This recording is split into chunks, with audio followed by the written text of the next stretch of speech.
to prepare that I normally have. So That's okay. I've been down with COVID, which Yeah. kind of slows you up a bit. And Yes. I'm sorry to hear that. Single parenting. It's all been quite a challenging year. I imagine. Well, just you're coming on now and taking an hour and a half or so to just discuss with us. Yeah. Well, I'm hoping that your new format allows it to be very interactive, because that covers up for the fact that I haven't prepared much. So we'll hope people ask questions and take it from there. Generally, our group is pretty good that way. Yeah, well, so I say, I hope they ask questions, and I hope they ask questions that I can answer.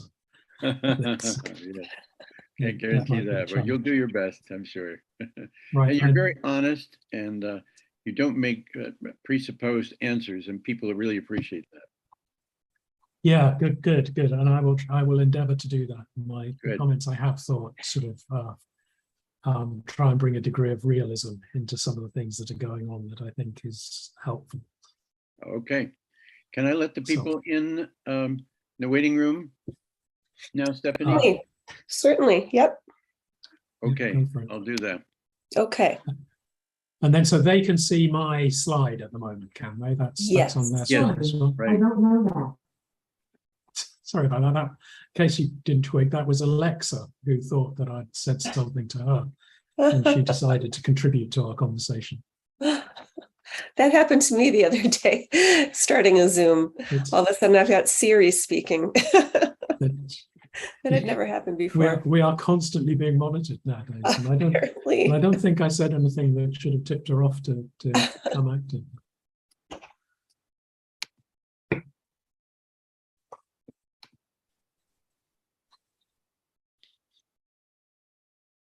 I should also explain that presently I have a house full of teenage girls, which in some circumstances might sound a bit freaky, but when you take account of the fact that I am a single dad to a teenage girl and her friends have all turned up, that's the explanation. Okay. They are not always as quite aware of the degree of professionality that is required in these circumstances, so you may hear shrieking and screaming at some point during the presentation. Well, I've just come from a meeting 2 days ago called Domestic Abuse Investigation Services, pioneering a woman who has been wonderfully doing that at here in the Madison area. And I didn't say anything at the meeting, but I had this thought that either I grew up in a very restricted world of white Anglo-Saxon Protestants or something, because I don't recall as a child any domestic abuse. And but we're hearing a lot about it now. So maybe we were just in denial and back in Canada, but we sure have a good bit of it here in the United States. And so, and the reason I talk about that is not that your girls are being abused, but they might sound like it. Yeah, that's right. I'm doing nothing. I'm here, honestly. Right. We know you're innocent, Neil. I went to a boarding school in England where, you know, in terms of the way we behave nowadays, I would be able to sue them left, right, and centre for things that we did. Yes. Well, which just seemed perfectly ordinary at the time. You know, we just accepted it at the time. When you hear about what they do now to admit you to fraternities, it's pretty scary. Yes. Are you letting people in, Stephanie? I am. Good. I thought so. I had a feeling that I was having some competition there. You would beat me to the draw. Okay, Brent Ridge is coming in. Welcome, Brent. We're delighted that you're here. Brent Ridge, let me mention to you, Neil, is the CEO of Dairyland Power in La Crosse, Wisconsin. And we're delighted that he's here too, and look forward to some interaction with him. And excellent. I'm looking forward to lots of hopefully very easy questions. Okay. I just got an email this morning. I think it's I've forgotten how many $1 million, but 60 million maybe or something like that have just been awarded to by the federal government here to improve recycling, because the feeling is that although we can't solve all of the problems of storage of unspent fuel, but there always will be some material that will need to be stored. But it's nice that the government is getting interested in recycling for the first time that I can recall. Over here, is there much? Well, you can answer later in your presentation, maybe, how Canada deals with recycling. That would be very interesting to us. It's going to come up. I'm doing a little bit on our small modular reactor program, and it appears in that. So good. Yeah, so there'll be a few comments there. But yeah, it's good. I've noticed that in the US has always been against that as a concept, but ideas are softening and views are changing. So yeah, that's good. That and the demand for higher enriched material that presently only comes from Russia, and not a very good reliable resource just at the moment. That one. Yes. I welcome other speakers to other attendees to turn on your cameras if you'd like, so we can see you, even if you do keep your speakers muted in case of unexpected noise. But it's always lovely to see people and sort of help identify face with the name, and so that makes it more of a discussion group and a little more meaningful, I think. You agree, Stephanie? Yes. Good. So we still have 3 or so minutes. We have so far now a good number. Let's see, 14 participants. So that's nice. Okay, I'm going to start the additional recording, the backup recording, and I think we can begin.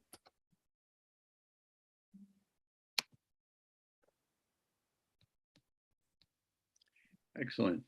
Well, let me start this morning with introducing Dr. Neil Alexander. He is a principal consultant of Bucephalus Consulting in Canada. He lives in southern Ontario and participates actively with the Canadian Nuclear Society. He has spoken to us, I think, 3 times in the past. Today, he does not have an elaborate series of slides for us, but he does ask to have more of an interaction. And so I'm encouraging all of you to join us with questions. There are a bit of a difference between Canada and the United States on a number of issues, but I think it's good to be aware of them, since Canada is our next door neighbor. And Ontario is the only regional area I know of in North America that doesn't have any coal plants. And I'm, as a former resident of Ontario, very proud of that fact, and I imagine Neil is too. It's nice to have Niagara Falls handy, but Niagara Falls doesn't do it all. And fortunately, we have public acceptance of nuclear energy in Ontario, reasonably good, perhaps more than here in the United States. And so for that reason, it's very good, I think, to hear from Neil. And so I welcome you, Neil, to tell us more about what's on your mind, and then we will join in with questions at periodic intervals, or watch for raised hands and that sort of thing. So you have the floor. That's great, Richard. Thanks very much. And Richard's right. I do live right in the south of Ontario, on the shores of Lake Erie. So if I look out of my window, I see America. I don't see Canada. So that's how close I am to the US. And Richard's right. And actually, we're going to touch on that a little bit in some of my comments today. That indeed, Ontario, as a result of initially its reliance on hydro, but then a recognition of how valuable electricity was, and a move into the nuclear field, has meant that actually we are one of the cleanest electricity systems in the world. But that creates an interesting challenge that we're going to come to as in my comments today. On previous occasions, I've kind of picked a nuclear subject to talk about, but in interaction with Richard, one of the things I've realized is that you're quite interested in just what's happening in Canada and an update on what's going on, because it is actually quite an exciting time in the nuclear industry here in Canada. And so I thought what I'd do is just do an update and sort of go through the things that are going on and perhaps talk about what our hopes are, and then perhaps some of the challenges in dealing with that. And what I'm hoping is that it will be interactive. So I'm not sure what the mechanism for asking questions is, but please interrupt at any point and ask me questions. It does two things. One, it makes it a much more interesting presentation. The other is it covers up for the fact that I haven't done as much preparation as I normally do. And so any cover for that will be very useful. Good. Oh, there you go. I'm going to talk about three things today. So what I'm calling conventional nuclear, which is the nuclear plants that we're used to, the ones that have been around for a long time, and what's happening in that field in Canada. Then going to talk about one of the hot topics for everybody in terms of the nuclear industry, and that is how we're going to manage used fuel in particular, and separately what I would call waste, because I don't like to call used fuel waste for a variety of reasons, and we can talk about that. And then the big exciting thing that everybody's talking about in the nuclear industry at the moment is what we're calling small modular reactors. And we have a big program in mind for small modular reactors in Canada. So I thought I'd give you an update and a perspective on that as well. So that's the intention for today. And I'm going to start with the existing fleet. So I think everybody knows that Canada went the route of developing its own reactor design, the pressurized heavy water reactor.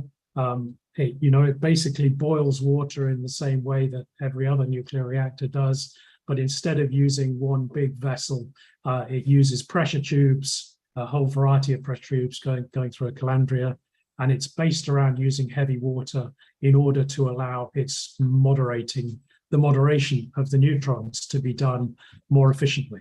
And that allows you to use unenriched fuel, and actually then to play a whole load of other games with the neutronics that,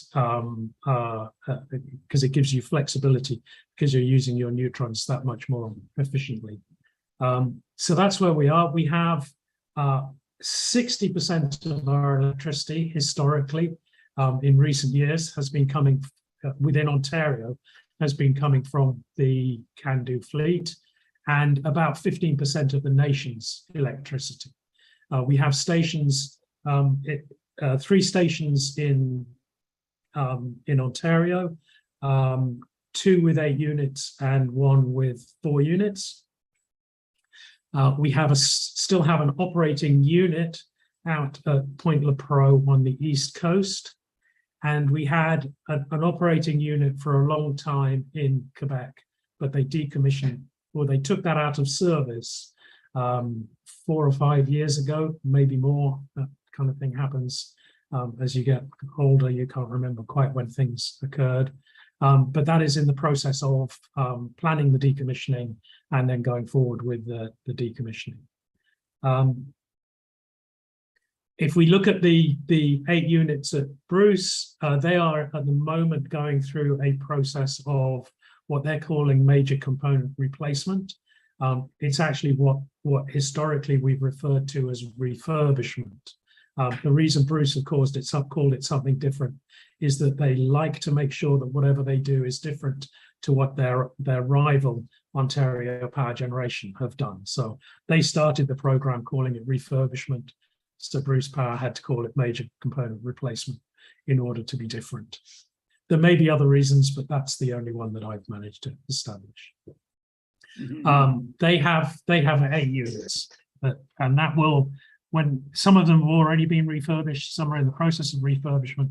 So that set of units there will be operating for about 30 more years after they finish that program. The 4 units operated by Ontario Power Generation at Darlington are also going through refurbishment at the moment. And then we have, there were a total of 8 units at Pickering, 2 of which have already been closed and 6 are presently operating.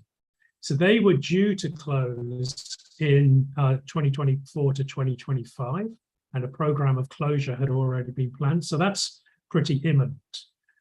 But that may now not be happening. So within the last couple of weeks, the province has made an announcement that they want OPG to investigate, first of all, extending the operation of the existing units into 2026, and then instead of closing them, to investigate refurbishing those units as well.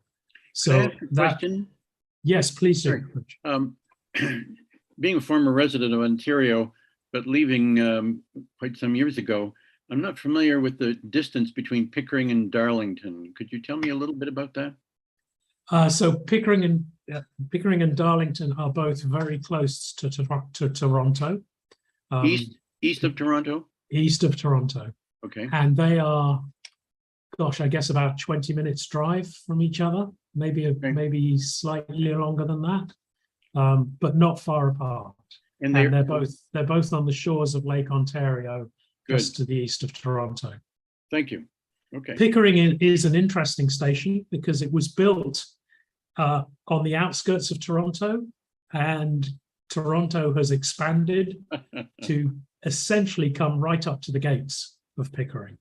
And so it is now basically there's a slight buffer of an industrial region, but it's basically in a residential area. And another question follow up. Here in the United States, we get a little worried about putting nuclear plants next to major cities. Is there less concern in Canada? And also related to that, do you follow the linear no threshold hypothesis in Canada, or are you more enlightened? So 2 very interesting questions. So I think that basically because Pickering was there and it was a long way away from the city, and then the city grew around Pickering, people have got used to it. So they're not too worried about its presence. And in fact, there were a lot of people that were worried about the fact that the plant was closing, because they were way more worried about losing jobs and income to the region than they were about any consequences of having the nuclear station. Yeah. I take a slightly different line. History has shown that occasionally it is necessary to evacuate regions around nuclear plants, and that has been a beneficial contributor to safety on a couple of occasions. It's been done without need on more occasions, but that's a slightly different issue. The problem I have with Pickering is if you drive in that region on a Friday afternoon, nobody's going anywhere, whether you've got a station emergency or not, right? It is just totally log jammed. Yeah. So that it does create some challenges in terms of having an evacuation plan when no one can move anyway, if it's a Friday afternoon. So are you near the Highway 401? It's basically just off the 401. So both Darlington and Pickering. Okay. But by the time you get to Darlington, the traffic problems are nowhere near as bad. In terms of the limited no threshold theory, everybody uses the limited no threshold theory for the calculation of doses, and regulators use dose management in order to operate nuclear stations and nuclear facilities.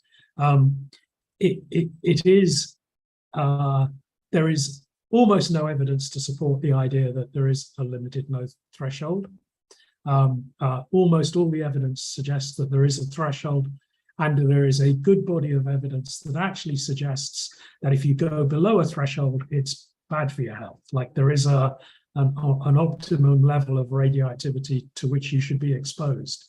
And that makes a lot of sense because that was the environment we grew up in. So the fact that our bodies should have adapted to that makes perfect evolutionary sense. We call that radiation hormesis over here. Do you use that term? Indeed, yes, and we have a number of very active proponents of the concept. Good. I think the important thing to remember about the limited low threshold model is that it's a model. So in the absence of data, it gives you something on which you can do calculations and get a feel for what's going on. As long as you understand what it is, the problem comes when communities misunderstand that it's a model and then apply it inappropriately. And I'm afraid to say, rather bizarrely, the medical community is guilty of this. Yes. So it will say things like, there are X many thousand lung cancers caused each year by radon. And I say to them, so what evidence do you have? And they refer basically to the limited low threshold model, which even the proponents of the model say should not be used to take very large numbers and multiply by very small numbers to come up with an answer. So, it's not the idea of having the model that's the problem. It's the idea of people misunderstanding what it's exactly. about. The idea that acute doses to fruit flies has any relationship to mammalian exposure to chronic low dose rates is almost imaginative. But people that don't understand it will do it. So yes, we use it, but I think our regulator it doesn't have such a prescriptive process as yours. So we have to demonstrate that what we're doing is safe. So they have a little bit more flexibility to say, understand what's going on here. It's still going to keep people safe, so you can go with it. So not quite as restrictive as perhaps they are in the US. Glad to hear it. Thank you. Right, completely derailed my thinking there, though. So shall we move to the next slide and see where it takes us? Okay. And I am doing that, but it's not going. There we are. Okay, so the refurbishments, I've only managed to find newspaper articles on the Darlington one, but Bruce is going pretty much the same way. So these are massive nuclear projects, even though they're not new builds. It involves basically gutting the reactor, taking out all of the pressure tubes that go through the calandria. So you're working right at the reactor core with components that are highly activated and are very difficult to access, removing them, replacing them with new ones, redoing the welds, retesting, and then restarting the unit. So very significant programs. Along with it, they're doing all of the other sort of catch-up work that needs to be done to keep the station operating, so that the total estimated cost of the refurbishments taking place in Ontario at the moment, the programs taking place at the moment, is $26 billion. It's the largest infrastructure project in North America or something similar, depending how you do those things. So it's a very significant piece of work. With the reputation of the nuclear industry, people have been keeping a very close eye on how it's progressing. And presently, everything seems to be going good. So they've done some of the refurbishments. The units have restarted. They're in the middle of the other ones. Everything is going to, so far as we are aware, to time and to cost. And the Darlington project is now halfway through. So for the nuclear industry, this is looking like a tremendous success. Richard, I hope you have your finger up. So that's an indication you want to ask a question. Yes, but I don't want to interrupt your flow. But before we're finished, I'm going to hold you to a promise to educate us as best you can about the degree of fuel consumption, which we're associating with the light water reactors as 2% before from 3.5 down to 1.5% enrichment of 235.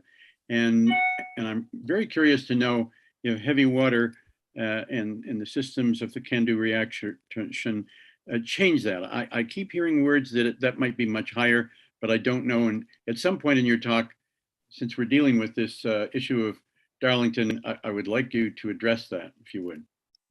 Right, and I did a bit of investigation of that. So this is the basic characteristics of the fuel burn up and how efficient they are in terms of using uranium between the different reactor types.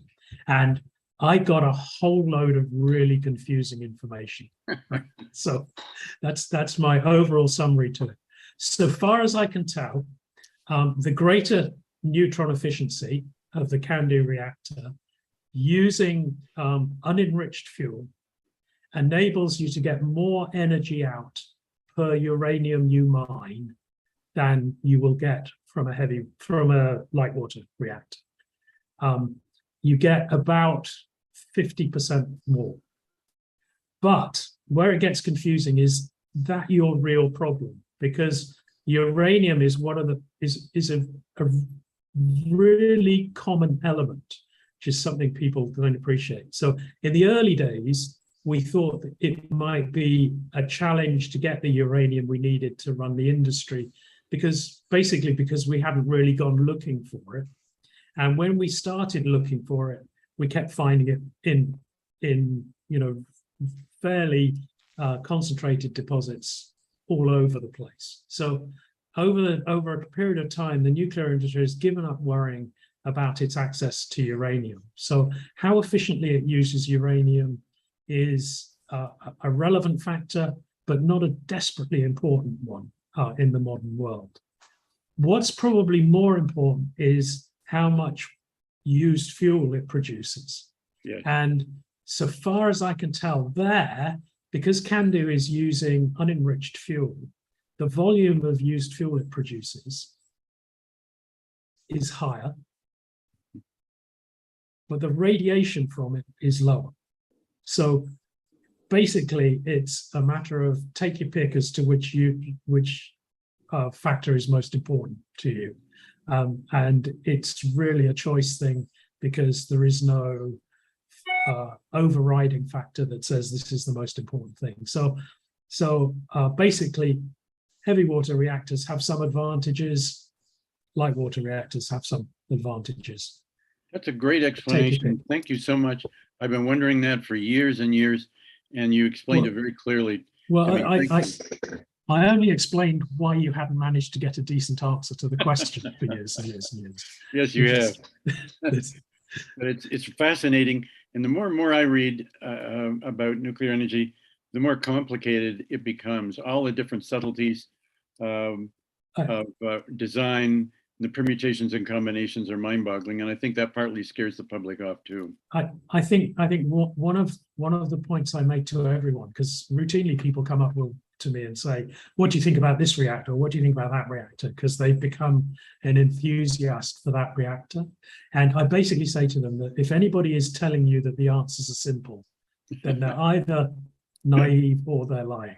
Right. Yes, right. That there are always balances between them, Yeah. and nothing is at the moment definitive. So I look at all of them and say, yeah, you know what, I may not answer that question, but I bet when I go and do some research, I'll find out all the advantages that you've just outlined to me have disadvantages that you haven't mentioned to me, and that it's more complex than that. Right. They also, one of my other observations is that typically everything brews down to some fairly simple factors. So if you want a certain amount of energy out of something, your infrastructure is going to be a certain size. It's going to require broadly the same amount of concrete, broadly the same amount of metal. So the price is going to be broadly the same at the end of the day. So everybody that comes and says, "Oh, our technology means we can do this, that, or the other," I look at them and go, "You know what? Steam generator is going to be the same size, and balance of plant is 50% of your cost." So they all kind of, there's a wash that goes on based on some fairly fundamental issues. Good, thank you. So so refurbishments are going well. So this keep your fingers crossed. But if we can do this, we are demonstrating that big nuclear projects that are actually much more complicated than new build, because you're dealing with existing radiation, you're dealing with inaccessibility. When you're building something new, it's all fresh. You know exactly what you've got, and there you go to it.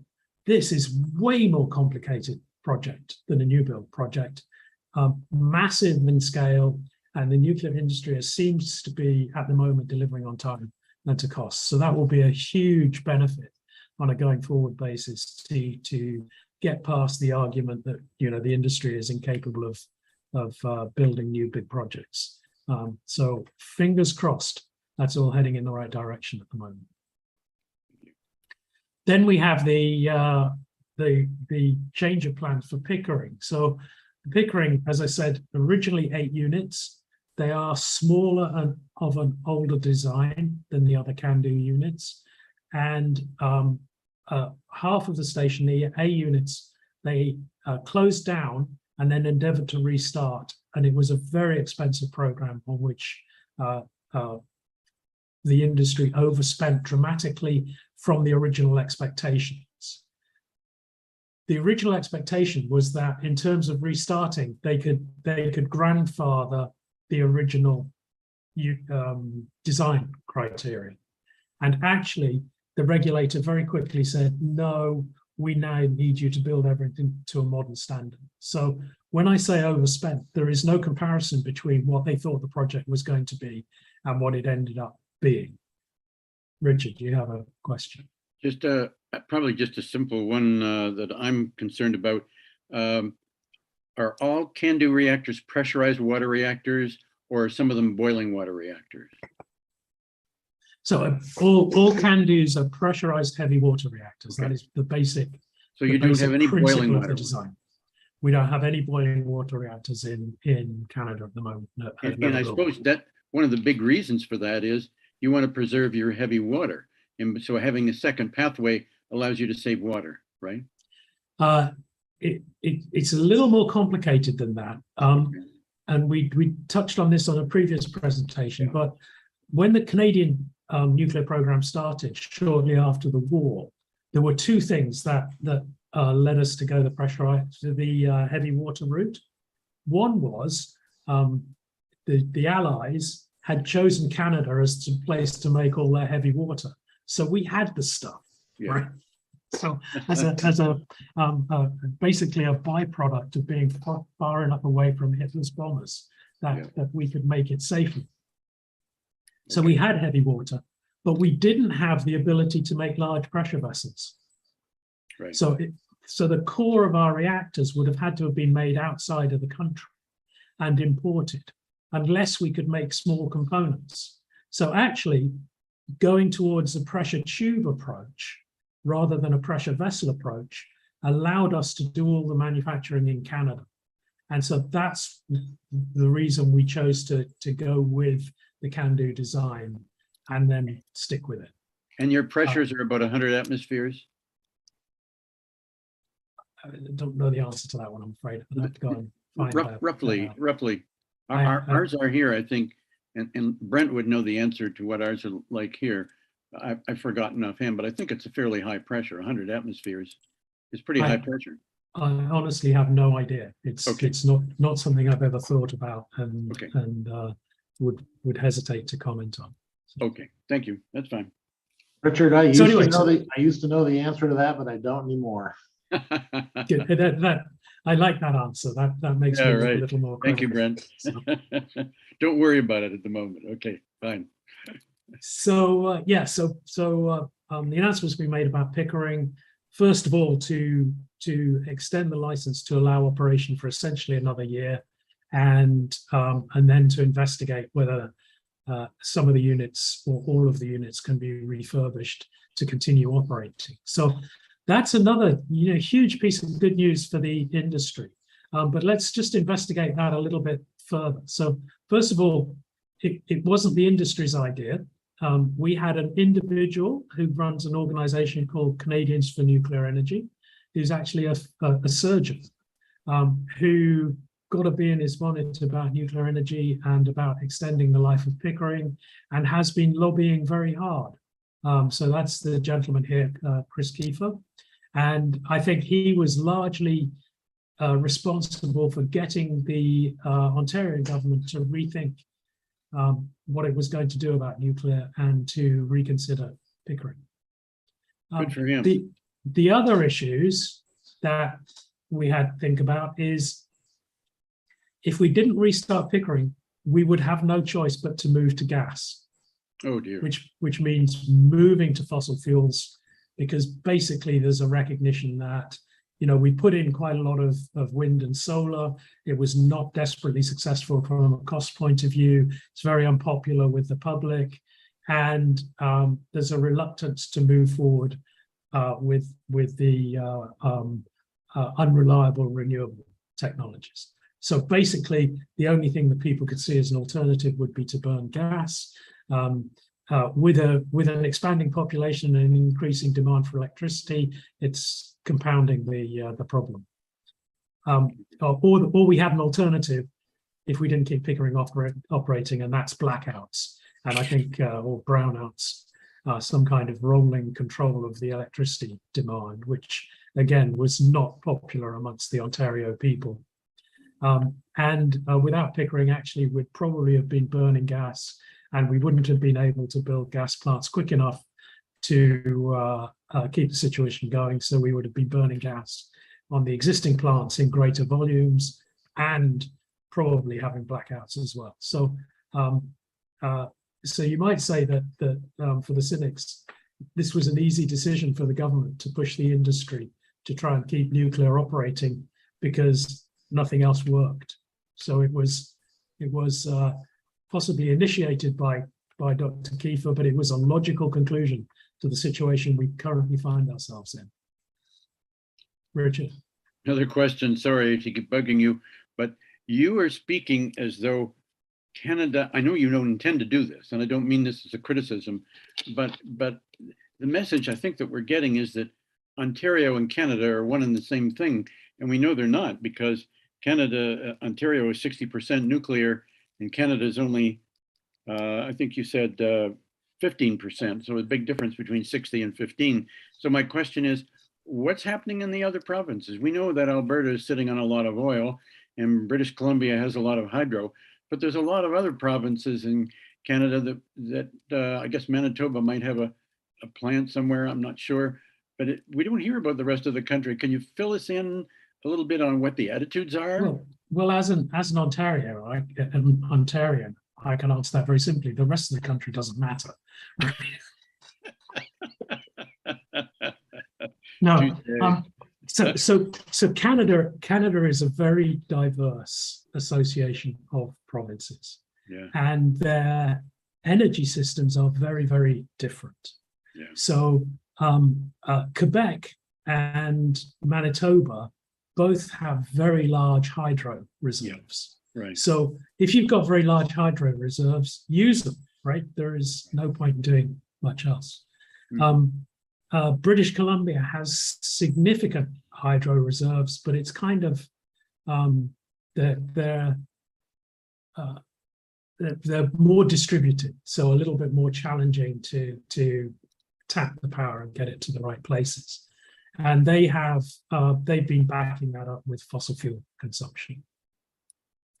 In the middle of the country, we have Alberta and Saskatchewan, both of which have large fossil fuel reserves, and historically have been almost entirely fossil fuel in their electricity production. And they are trying to get their heads around what they're going to do as federal pressure is put on them to clean their electricity systems. And Saskatchewan has an active program at looking at nuclear power. Good. With small modular reactors, and we'll come to that in a minute. And Alberta has a more passive program of looking at SMRs. So they are both looking at their alternatives and thinking they may have to go nuclear. I think you mentioned Nova Scotia there. Yes. I haven't really been following there. A lot of those East Coast provinces are currently reliant on fossil fuels. Yes. They will have been building renewables. You'll probably be aware that the East Coast wind is not in short supply, nor are coastal areas. So I would imagine that they will try and reduce their fossil fuel use by putting up renewables to start with, and then we'll start looking at what their alternatives are to reduce still further. But they're not active. They're not active at looking at nuclear at the moment. Thank you. I really appreciate that comprehensive answer. Helps a lot to me as a former Canadian. And the other issue I think we have is that, one of the things I try and impress upon people, they don't really, they struggle to get their head around, but greenhouse gas emissions are entirely fungible. So, it doesn't matter where in the world they're made or where in the country they're made, then their effect is the same. So I think as a nation, we need to be, and I think as a world, we need to be, instead of doing what we've always done in the past, and that is trying to impose the same rules on everyone, we need to look at the things that make fastest progress towards the objective. So, going to a small province like Nova Scotia and saying, you've got to replace all your fossil fuels when they don't have a choice, could be a very expensive thing compared with doing something in Ontario that would replace more than that amount of fossil fuel consumption, but be much easier to do. So we haven't really got to that level of sophistication in this country yet, but I'm sure at some point somebody's going to realize that and say, let's look at where you get your biggest bang for the buck as a nation, rather than trying to impose the same rules on everyone. So good. We'll see where they go with that. Let's think globally rather than tribally. I don't think we have a choice anymore. Yes. Right? I think greenhouse gases are probably the first time we've had a truly fungible pollutant where it doesn't matter where the hell you produce them. And I've been going on about this for a long time because I was trying to point out to Ontario, 10 years ago, 15 years ago, that instead of spending a lot of money on windmills, if we supported China in building another CANDU reactor, we would save more emissions, right? And we would profit from doing so. So, but everybody wants to see their own project, even if it doesn't make a difference. And the world, as a result, watched China build massive coal-fired power stations rather than looking at how we could stop them doing that, which would have been a much better way of spending my dollars in terms of achieving the objective. Yep. But Richard? Politics. Yes. This is Steve Shellen. I posted PWR pressure is about 150 atmospheres, 2,250 PSI. That's in CANDU reactors? For a pressurized water reactor. Okay, in general. Good. Yes. 150. Thank you very much.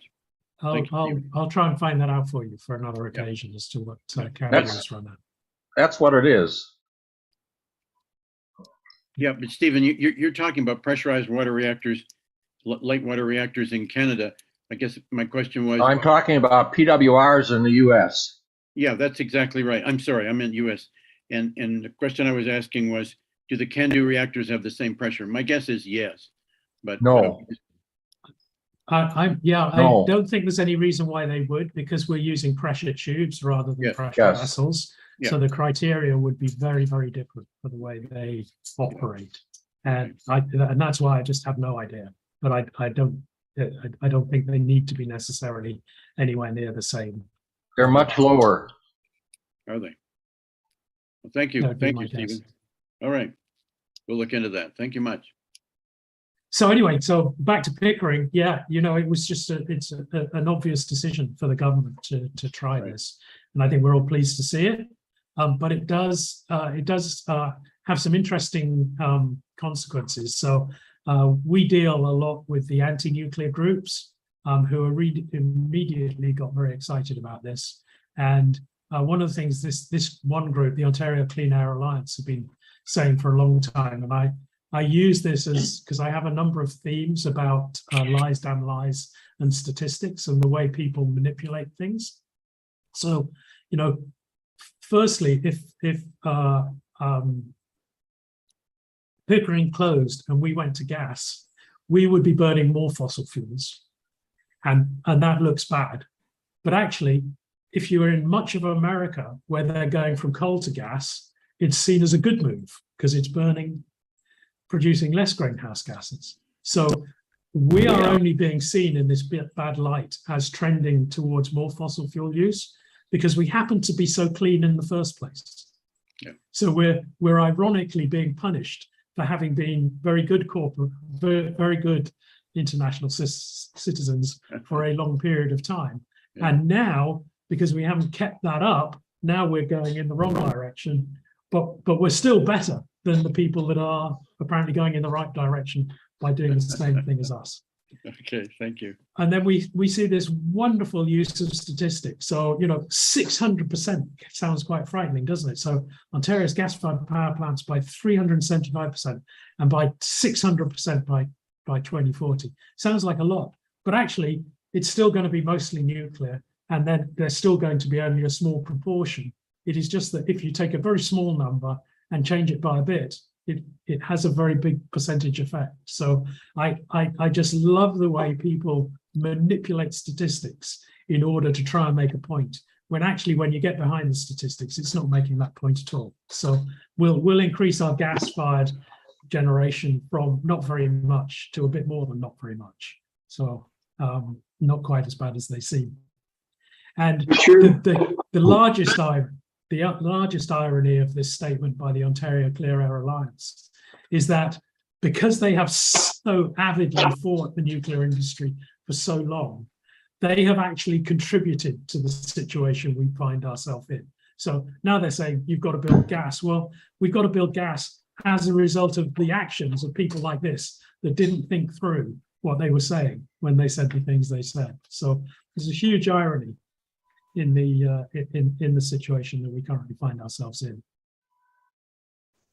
But in terms of the challenge, it's really good news for the industry that the government's come forward and said, okay, look, we want you to change your plans.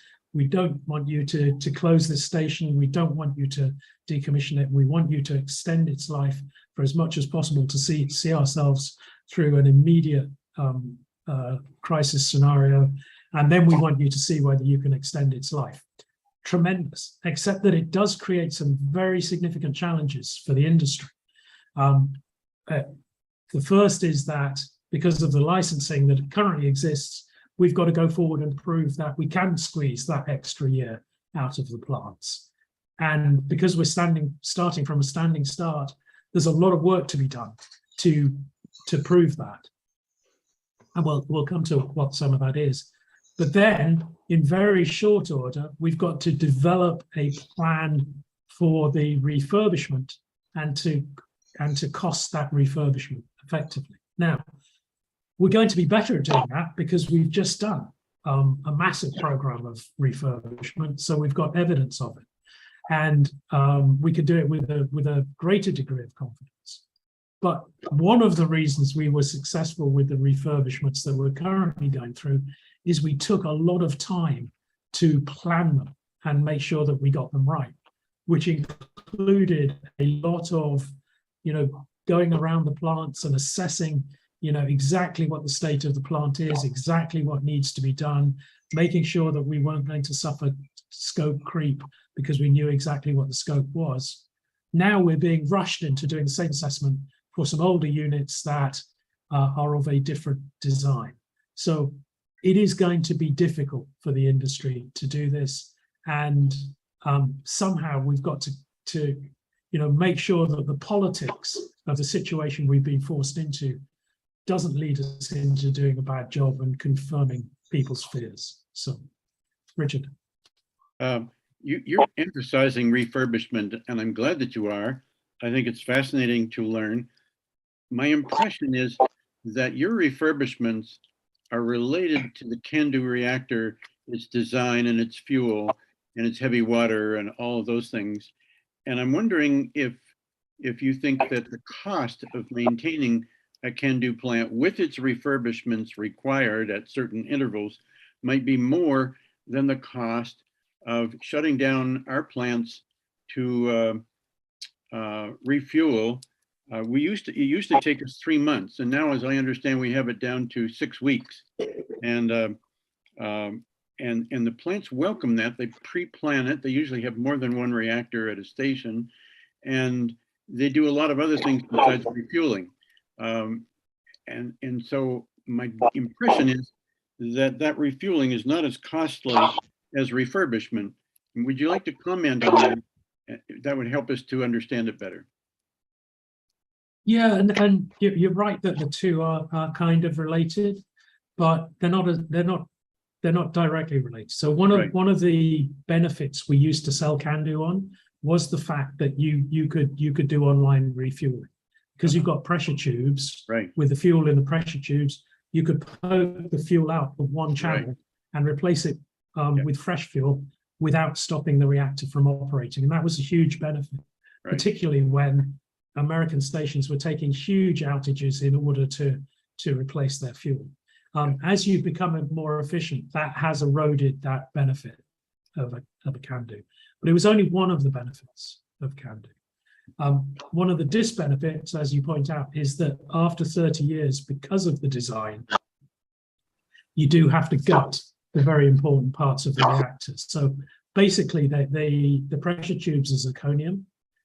As you irradiate them and as they go through temperature changes, then you start building problems. So the zirconium pressure tubes embrittle, they've got defects in them. The defects are being made to grow as a result of the thermal expansions and the swelling of the pressure tubes and the other things that take place. So every 30 years, the pressure tubes get to the point where you've got to take them out and replace them in order to be assured of the integrity of the reactor.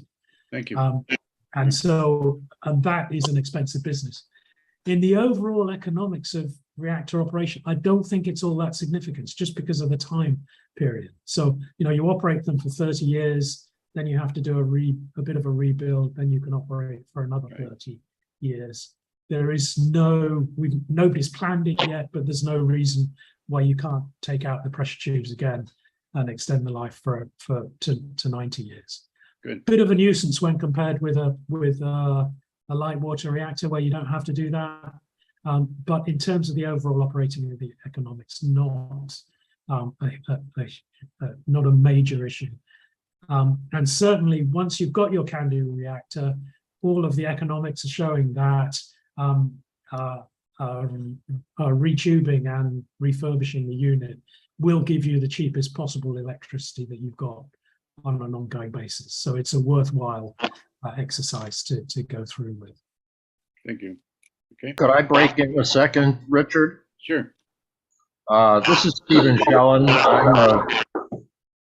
Let me introduce myself to me. I'm a nuclear engineer, and I've worked both at Westinghouse designing plants and at Wisconsin Electric Point Beach Nuclear Plant for a number of decades.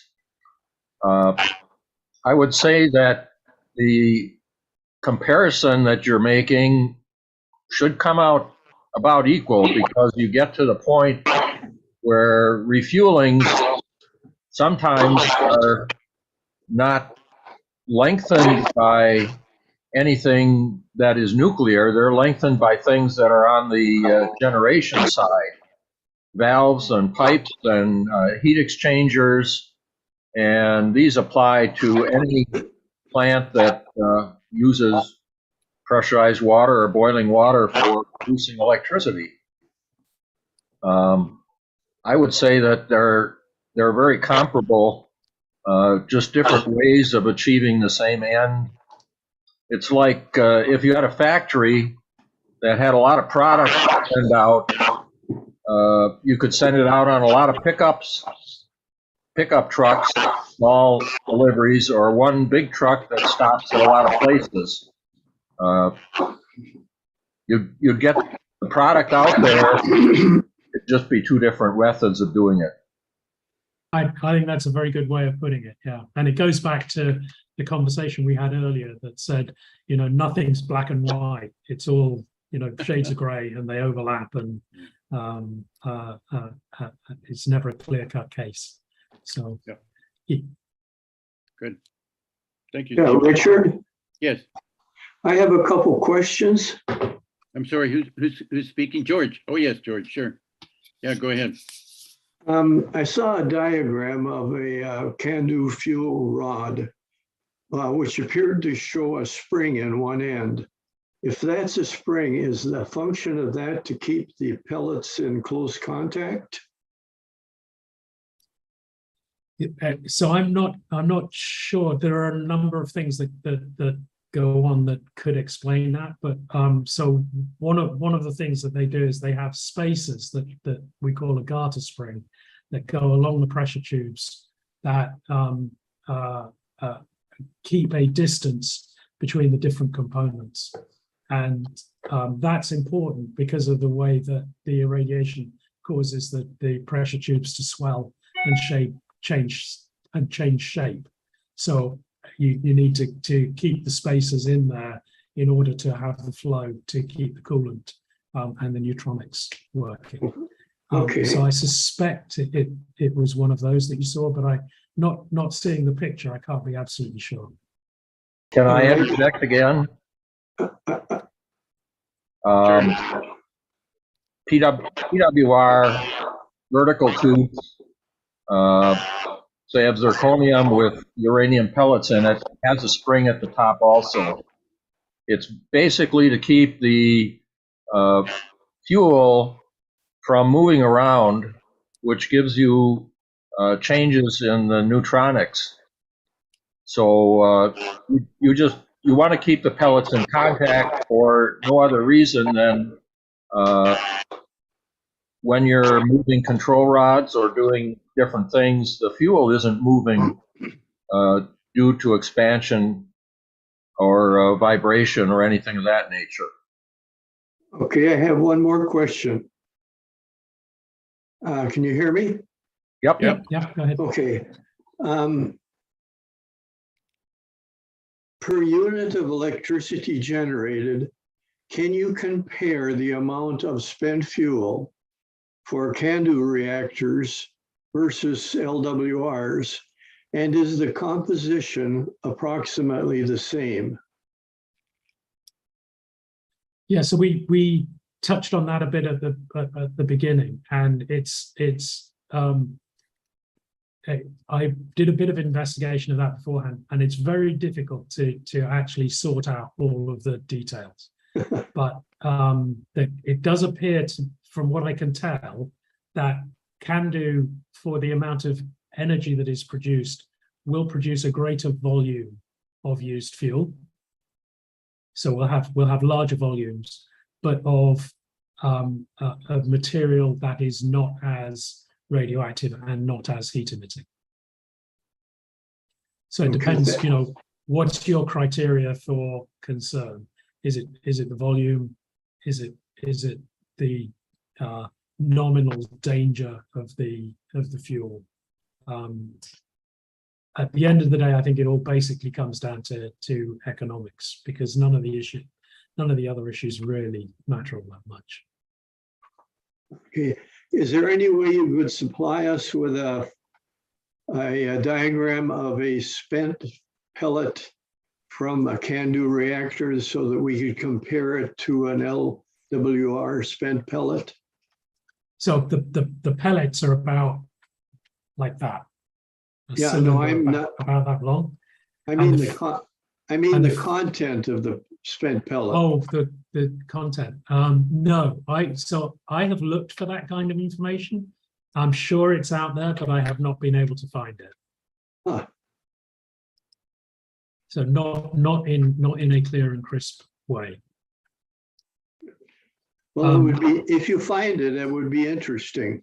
Yeah, I think I know where I could get something similar. So let me look into that, and I'll drop, if I can find anything useful, I'll send it to Richard afterwards. Good. I'll stay in touch. Just to let you know, Neil, that George is Erickson keeps up an updated website called Tendercub.com. Unintended consequences. Yeah, it took me a minute for my memory. Unintended consequences. It's worthwhile to look it up sometime if you haven't seen it. And Sounds so he's a very interesting. diligent upgrader of his website. And that way he keeps everything current. And so that's part of the basis of his curiosity, which is very well intentioned.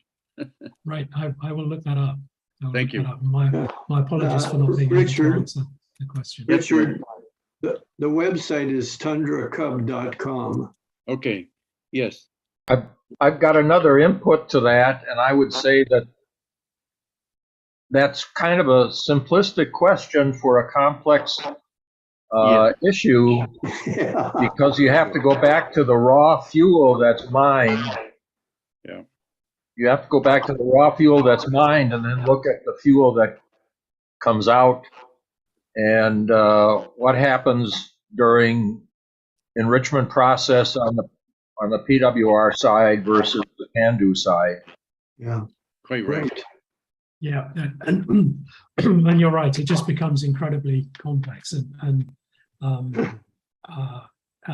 also, of course, not every fuel pellet is going to end up the same. So you've got to average them over, where they were in the reactor and their lifetime in the reactor, and a whole bunch of other issues that mean that it's not as easy as you might think. So what you're saying, to make sure that I'm correct, because it is not enriched, there's a less consistency from one pellet to the next because it doesn't go through the enrichment process.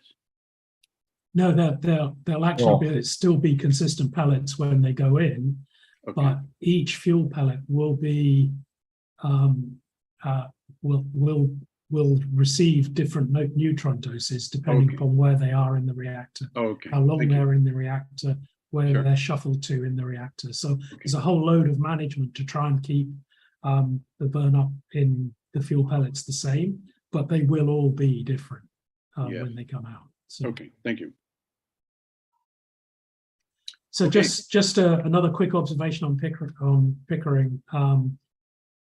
One of the other challenges is that where the other reactors we've refurbished have all been run with refurbishment in mind. So people have been keeping an eye on the degradation of all of the equipment in the reactor and have been maintaining it, as if you had bought a new car and you're looking after it. Because for the last 10 years, the expectation has been that Pickering has been closed. It's been managed in the way that you would manage a plant that you're about to close. So, if it works, it works. You don't worry about it too much. And you fix things if they need fixing, but you don't maintain them fully because you're not expecting them to last long. In much the way you would reduce your maintenance programs for a very old car. If you knew that you were kind of running it till it didn't go anymore, and then you were going to get rid of it. So in terms of planning our refurbishment, we're starting with a plant that is much less well known in terms of what needs to be done to it, and may need a lot more work to be done because that work hasn't been being done for the last 10 years. And we just don't know that at the moment. So it's going to be a challenge, basically. Good. Please mute your mics, folks, unless you plan to speak. Okay, thank you. Great. So I think that's where we are on our existing reactor fleet. So, I'm watching a very boring lecture on my PLATO, and I'm very happy to leave it. You're entitled to do that. Yes, I'm absolutely sure. Thank you. We are not bored, but you have every right to be. Thank you. Turn down the. So, yeah, well, that's a nice comment.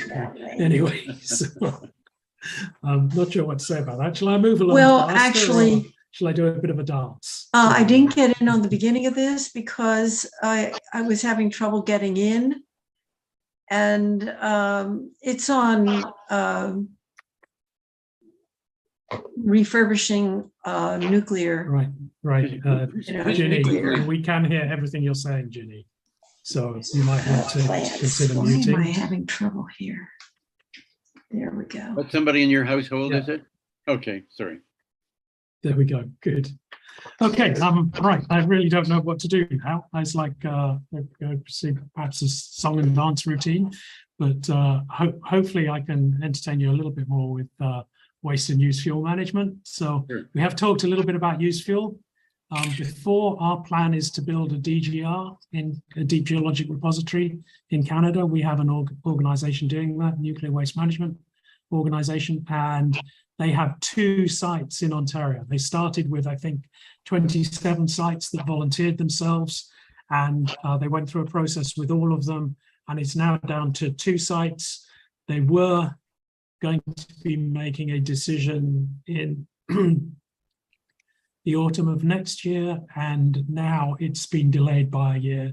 The reason being COVID, because they needed to engage with people and they weren't able to engage with people in an effective way whilst we were all locked down. So they're taking a little bit more time to do that. The Nuclear Waste Management Organization are confident that they will be announcing a site within the next couple of years. I am not as confident as they are. So this is the type of stuff that's appearing in the media. Not many cases where people are saying they want to have a used fuel repository.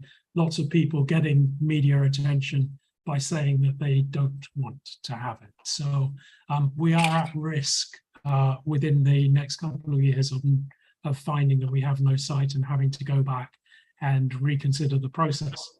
This is something that you in America will be quite familiar with. And as somebody who speaks with an English accent, that is something that I am quite familiar with from when I was was back in the UK. So getting people to agree to a used fuel repository is a staggeringly challenging thing to do. And it's largely based on misunderstandings and or NIMBYism, where they're not really against the repository, they just don't want anything in their region. So some real challenges there to get over. I'm just drawing attention to the fact I talked to you previously. I think we go about communicating about repositories in completely the wrong way.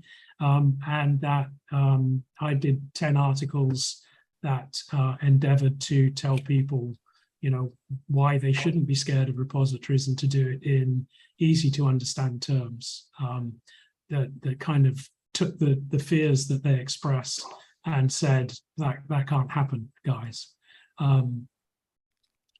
And the one thing that really worries me, that again I talked about previously on the repository, is that the industry all around the world has focused on demonstrating to people that repositories are safe.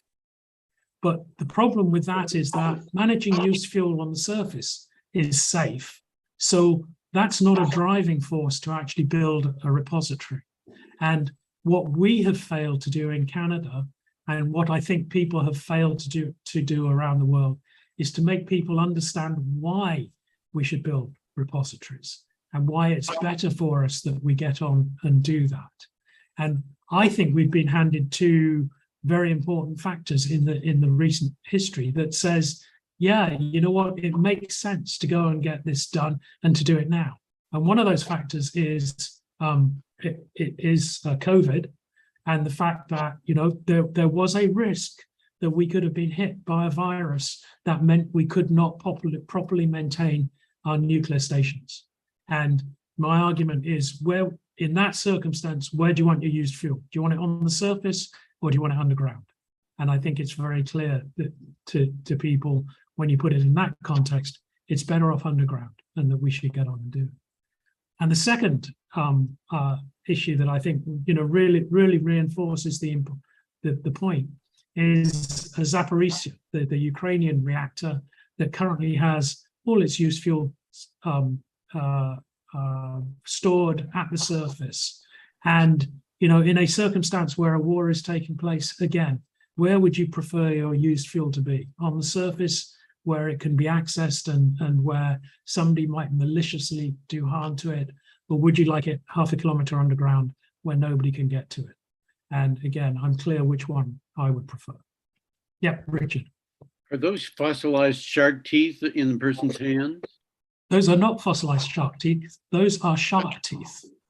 They're just ones. very, very old shark teeth. Okay. No, they are, I think, 70 million year olds, but they're not fossils. They are actually shark teeth. Okay. And and they have sat underground for 70 million years and have not decayed in any way or form. I actually found one of those and I cut a piece of paper with it. Oh my! I mean, it still had the serrations on the back of it. Very good point. You know, things happen very, very slowly underground. You can just go and find those. Yeah. 70 million years. Love it. Thank you. Dr. Alexander, this is Tony Perez. I'm wondering if I might ask you a question or two. Yeah. So in relationship to spent fuel rods that are sitting currently at most of the nuclear reactor sites around the world, especially in the US and I believe in Canada, rather than burying them, it's a spent fuel is not total waste. There's lots of energy sitting in those spent fuels. The concept of reprocessing it as they do in France, or looking at molten salt reactors with the expectation that they could use them potentially as an energy source going into molten salt reactor. Would it not be best to look at molten salt reactors or some other reprocessing closer to those existing plants, not moving it across country and getting it to a point where, yes, I've used it up and now bury it at a later point in time? Yeah, so, you know, very good point. And we are looking at that, and we'll come to that when I talk about SMRs a bit. But because we use so little of the energy from our fuel, and by the way, I call it used fuel because it isn't spent. It's not waste and it's not spent, right? Because there's tons of energy left in it. But because we use so little, the amount of used fuel that we already have would run efficient reprocessing reactors for thousands of years. So we are never going to use all of it up because we're going to move on from nuclear technology at some point, even if we reprocess. So you are still going to need your repository. Let's get on and build the repository. If we don't put some of the fuel into it because we use it for other purposes, great. You know, that's fantastic. But let's get on and make sure that we've got the bulk of it secured and out of the way, because on the surface, things can happen that are very unpredictable. And so it's better that the biosphere have access to it because things change. Right? That's yeah, and it's a perception. That's my perception. If we do it, get it locked away so that it can never affect the biosphere, no matter what idiocy happens on the surface, then you know that you've got the job done. If you save some of it to use for energy production, that's great. If you have to go back in, like if we have the technology to build deep geologic repositories, we have the technology to go back and dig it out. It's as simple as that. So yeah, I think it's a great idea. Let's investigate it, but let's not distract from the idea that we're going to need a repository anyway, so we might as well get them built. This is Steve Shellen again. We have Yucca Mountain, which is basically a fuel storage facility that we have built that is able to actually accept fuel, except for the reluctance of governments in Nevada. It provides for storage and access in the future. We're just politically incapable of making a good decision. Yeah, and you are not alone. So, you know, there is a good chance we find ourselves in pretty much the same position, having identified two sites, and then, you know, presently we are leaving it up to those sites to decide whether they want to be host communities. And so they could both turn around and say, no, we don't want to do that. And then we would once again not have an ability to do what I think is environmentally, morally, financially the right thing to do. So, and yeah. And our plant, Point Beach nuclear plant in Wisconsin, had nuclear fuel being reprocessed, and the Carter administration shut that off, and we had to bring fuel assemblies back from the reprocessing plant and store them on site. That's Yeah. ridiculous. No, there is a lot of lack of thinking going on the whole used fuel management situation. So, and that's, one of the challenges. We have to get people to understand. I've always said to the Nuclear Waste Management Organization, we have to get to a situation where a minister will gain votes by announcing that the project is going ahead rather than risk losing them, because otherwise they will always delay it. The problem is that used fuel can be managed on the surface while we have a developed society. It's only when society collapses for some reason that it becomes a challenge. I think your points are very well taken. In case you did not know this, Neil, our former president, Jimmy Carter, admired our Admiral Rickover very much, and was sent by him, I believe, to long before he was president, to clean up a spill in Canada, of all places, and near Ottawa, I think. Yeah. He got a rather negative attitude as a result of cleaning up that spill, and that might have led to his unfortunate decisions later on. I hadn't heard that he did get a negative attitude from that, but it's possible. I think one of the things that's interesting is that he was, going back to our discussion about the limited and low threshold model, he was exposed to quite a lot of radiation, and he went on to live until he was. That's wonderful. I never thought of it. Radiation hormesis at work. If he was worried about it, he was worrying about the wrong things. Oh, that's wonderful. Thank you so much for sharing that point of view. I love it. Richard? Yes, George.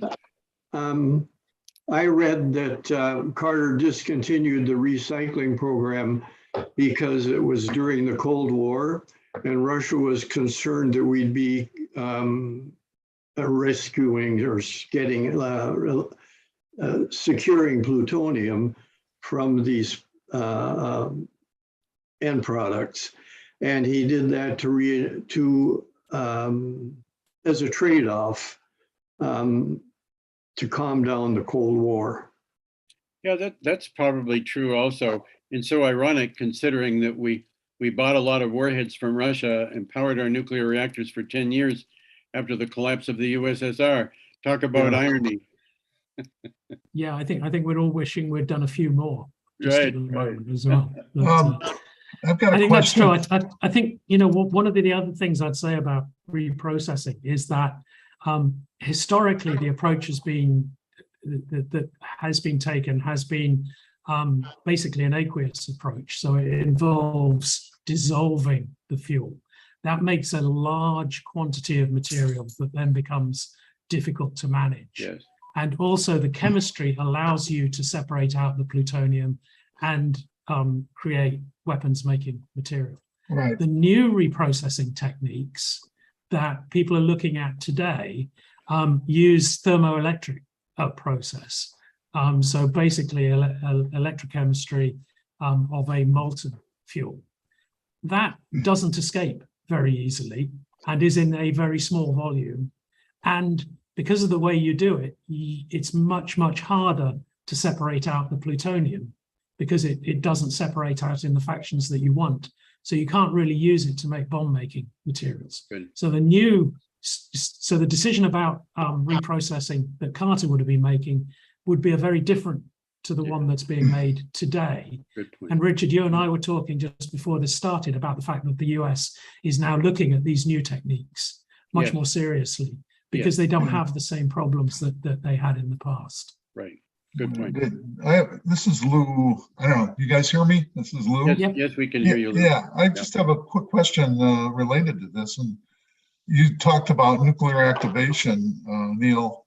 How much of the waste is really the result of nuclear activation of tubes or containment of any kind? Do you have just a rough number on that? I don't, but there will, when we decommission and during the refurbishment program, there are a there is a significant volume of material coming out that is activated and has activated components that will be radioactive for a long period of time. So because of the way the CANDU reactors work with the refurbishment, and then because of any reactor when it's decommissioned, there are going to be a need to store, long-lived radioactive components, Right. significant volumes of long-lived. Right. All the more reason to get it buried, probably, because that's going to build up on the surface. I agree with you on that. That's my. I'll sign out here. Somebody else. I'll let you carry on. Yeah. No, I think all of these things is like, if you take it out of the biosphere, then it ceases to be a problem. No matter what happens on the surface, we can have glaciation. We can have armed insurrections in the US where you are unaware of who might be running your government. You can have warfare. You can have a virus. Anything can happen, and it makes no difference to something that's outside of the biosphere, where things just tick along very, very slowly, no matter how stupid humans can be. So, I'm a great supporter of taking it away from where we can do anything with it, and just leaving it in the confident knowledge, if we want to go back and get it, which I'm sure we will, because mankind has always gone back to its spoil heaps to get stuff that it finds it wanted. If we're technologically sophisticated enough to want stuff out of a repository, we will be technologically sophisticated enough to go and get it. Right, the two go hand in hand. Yeah. Okay. So, yeah, very keen on seeing that done. No matter what else we might also do. Great slide, very meaningful. Thank you. So yeah, there's my viruses and war. I just put it out there because it might scare people to talk about these things, but to me, these are the things that say we should get on and do it, because it means that we then stop worrying. Right, so a little bit on small modular reactors. How much time do I have? Because this was going to be my long piece. Well, we have 43 minutes, so. Oh, okay. So we've got plenty of time to do small modular reactors. Yeah. We have, so for a small nation, we have a 3-stream program for developing small modular reactors. It's largely a theoretical program because we're still looking to see how it's going to get funded. And we might get an announcement about that tomorrow because the press have been called to a meeting at the Darlington plant. But the 3 streams are this. So stream 1 is a small modular reactor in the near future based around existing technology that has been developed that Ontario Power Generation can use to build a plant almost straight away. So I think they're planning on 2028. So that's a very aggressive timeline for that plant. Simply the licensing process takes a fair amount of time, the environmental assessment, all the work you have to do before you even start work on building the reactor. So that's a very aggressive schedule. And then the idea being that we would demonstrate that technology, and that Saskatchewan, that has an immediate challenge as its coal-fired plants are retired, needs to look what it will do. If we can build one very early in Ontario, demonstrate it, then that will give Saskatchewan confidence to go ahead and build what they would believe would be a fleet of 4 in Saskatchewan to help them with their coal power plants. So that would be a small grid scale unit of around sort of 300 megawatts electrical, or multiple units that could come together that would be building a reactor of that sort of scale. So that was stream 1. Stream 2 was to look at advanced reactors that would use recycled fuel or have the capacity to use recycled fuel. And that basically came out of work that they did in New Brunswick that said that used fuel was one of the major issues for the region. A lot of people didn't want to see any more used fuel created. So they said, okay, what can we do about that? Let's look at advanced reactors that reprocess fuel, not only don't produce new used fuel, but actually consume the stocks of existing fuel that we have. So stream 2 was to look at those advanced reactors. Again, they would be grid scale. So they would follow from the initial ones that were in stream 1, come a little bit later, but provide this additional utility. And then stream 3 was going to be microreactors or VSMRs or whatever you want to say, in terms of much smaller units. So designed not to be used on the grid, but to be used in remote locations. We have a lot of remote communities in Canada where fuel poverty is a big challenge, where getting energy to them is a big challenge, and that a very small modular reactor may well do that. And they're kind of in the range of 5 megawatt electric to kind of 15 megawatt electric. So, and that was to bring affordable clean energy to remote communities and industry. So that was the 3 streams that we outlined in the industry strategy. And this is where we are with them. So Ontario Power Generation went through a selection process, and they decided that for stream 1, which they basically were leading, they would select the GE machine. It's a small boiling water reactor of about 300 megawatts electrical. Sorry, my dog has just got very excited about something. It's called the BWRX. It's the 10th evolution of the boiling water reactor. And that is what I believe they will be making an announcement about shortly. So Ontario Power Generation are aggressively moving forward with GE to try and build one of those units at the Darlington site. And then if that is done successfully, then those are the units that Saskatchewan would then move forward with as well.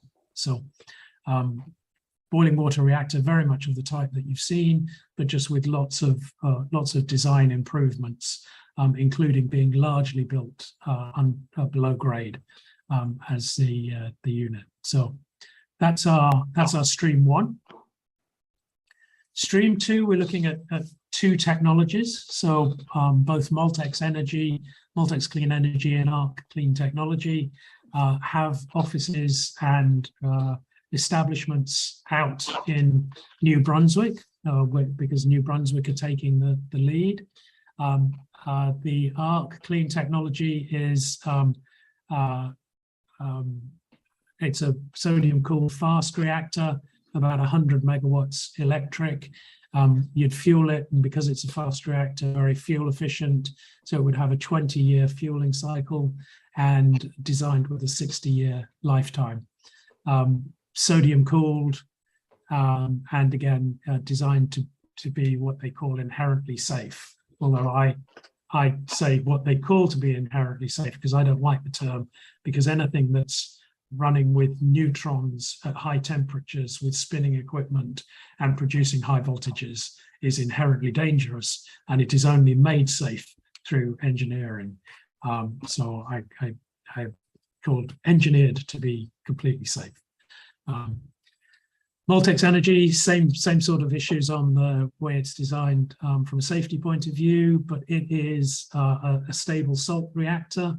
So it's using molten salt. It's a rather interesting design because it uses a molten salt fuel in pins and then a molten salt coolant for those pins. And it can be configured to use because of the neutron efficiency in the molten salt, it can be configured to use used CANDU fuel. So they also have a process for reprocessing CANDU fuel as it comes out of CANDU reactors, and using that as the cool for the fuel for the clean reactors, for their clean reactor. And then they've done something that I consider quite clever.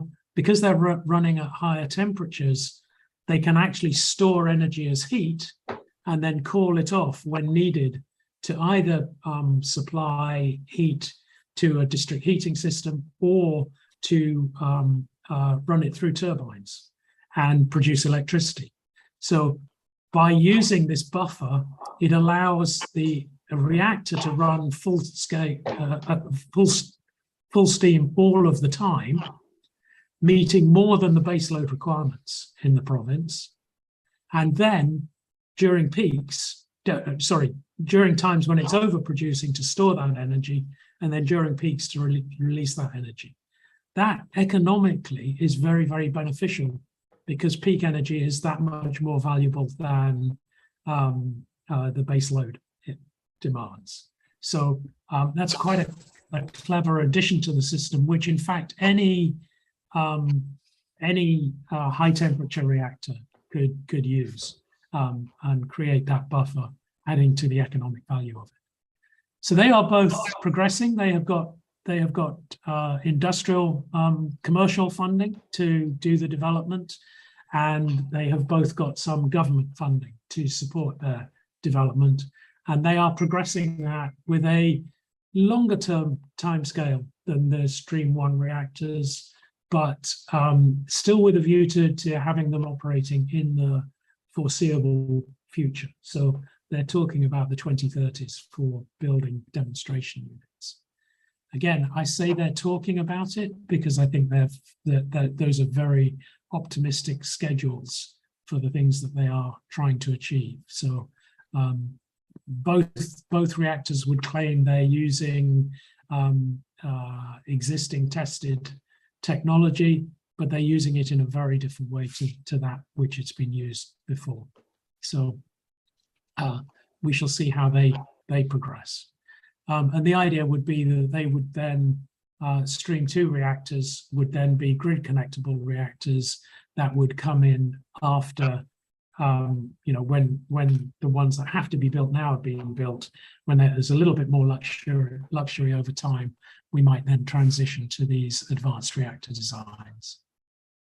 So that goes back to your, we are looking at molten salt type reactors here in Canada as one of the options, and reprocessing for that reactor as a strategy for the industry.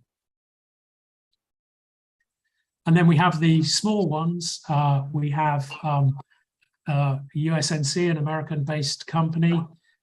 Both of these use basically these small fuel pellets encased in carbon and silicon carbide, so that the pellet itself is basically a very secure first containment.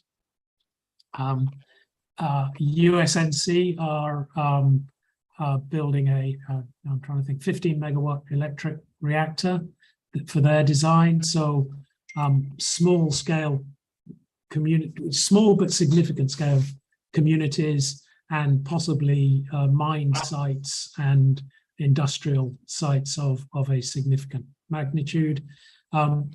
It is our most advanced small modular reactor project in the country. They have gone to our regulator and they are in the official regulatory process with the idea of building a first unit at Chalk River, which is our nuclear research establishment.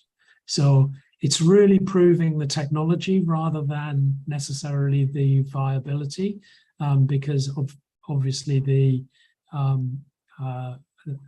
being at a reactor site or being at a nuclear site already, a lot of the approvals process will be circumvented.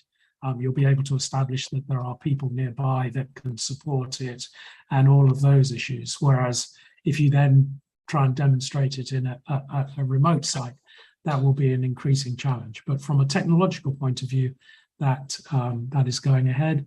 And again, I think that they plan to have that up and running by 2028, although even though they are further advanced in the process than GE, I look at that and go, that's an incredibly tight timescale. So I wouldn't be surprised if there's a bit of slippage there. And then I think probably many of you have read about the very intriguing eVinci design that Westinghouse have come up with a view to producing power in the 1 megawatt electric to 5 megawatt electric range, with a view that it can be basically, they believe, delivered fueled to a site and then basically connected up and start operating within something like a month, I think, of delivery. Again, using these fuel pellets, but in a solid a monoblock so that nothing is moving around, and using heat pipes to get the heat in and out, and controlling the neutronics by using the mirrors on the outside and moving them in and out to control the power. So a very clever design that Westinghouse are pushing forward. They're working with Bruce Power to look for opportunities to complete the development and to deploy one of their units. And I do not know what the timescales are for their reactors. So for when they consider deploying one of their reactors, I think they've got some challenges and that they may have to reconsider some of their approaches. So anybody that again, there's sort of a dichotomy, because we've been moving small reactors around the world for many decades in the form of submarines, and they cross international boundaries and they go in and out of regions, and nobody really cares. But when it's conspicuous and it's commercial and it's on land, I think we're going to see some very great challenges as we try and move them over international borders. We try and move them through towns. We try and move them over even provincial borders. I can see some very significant challenges in moving a fueled reactor in terms of demonstrating code and satisfying all of the people and demonstrating that it can be done safely. So I would not be surprised if they have to reconsider that and consider moving the fuel separately from the reactor. But we shall see. It's an optimistic concept.